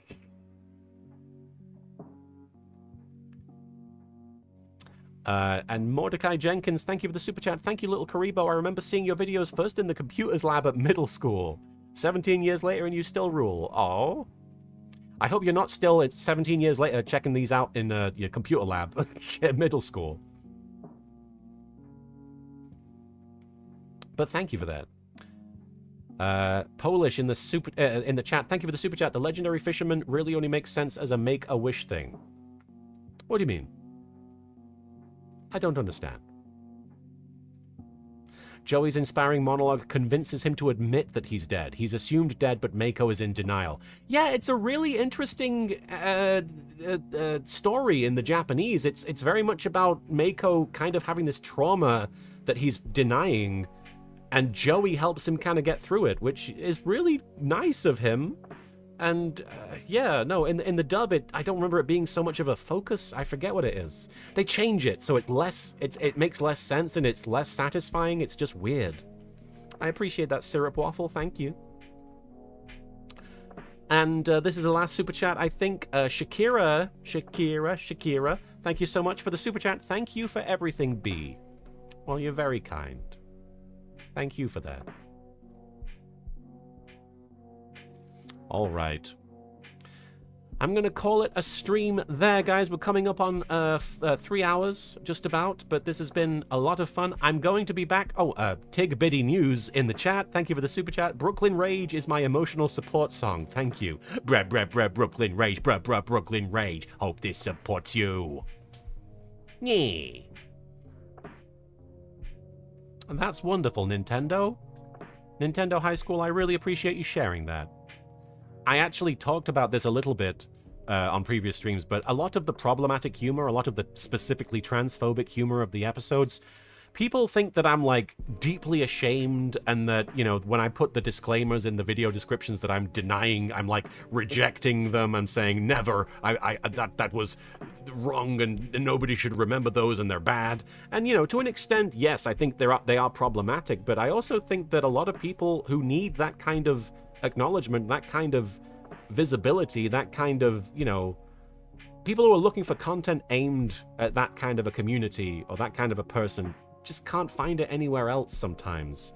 So for some people it's important, and I don't ever want to take that from people, ever, you know? But we're going to call it there. This has been fun. I'm going to come back tomorrow, Wednesday. I know I usually do Monday, Wednesday, Friday, but today I did one on Tuesday because I had an appointment that was happening in the middle of the day. I'll come back tomorrow with more episodes. Friday, I'm not going to be able to stream. In fact, I'm not going to be able to stream Friday or next week because I'm going to be out of the state. I'm going to be hanging out with some friends that I've known for about as long as I've been making this show, honestly. So I'm going to be hanging out with them. It's going to be a big sort of reunion that we do every so often. I'm also going to be, you know, I'm going to be with people who are going to call me B and are going to use my new pronouns, and I'm really excited about that. So I'm going to be gone, but I'm going to be okay. I'm going to be in a good place. I will come back probably after next week, so closer to the end of August, with more streams, more watching back old episodes of YGO Abridged. So don't go anywhere. Don't think that I've abandoned you or anything. I will be back. It's going to be a lot of good. It's going to be a lot of fun. I will be back tomorrow, and that'll be the last one for a couple of weeks, or at least a week and a half. But then I'll be back, and we'll be checking the old episodes out, and I'll be working on the new episode, which is wild. Episode 90. Till you're 90. All right. Take care. Have a great rest of your Tuesday. I hope that your day is wonderful and full of pink. Have a great rest of your Tuesday. I'll see you guys next time. Take care. Bye. Thanks again.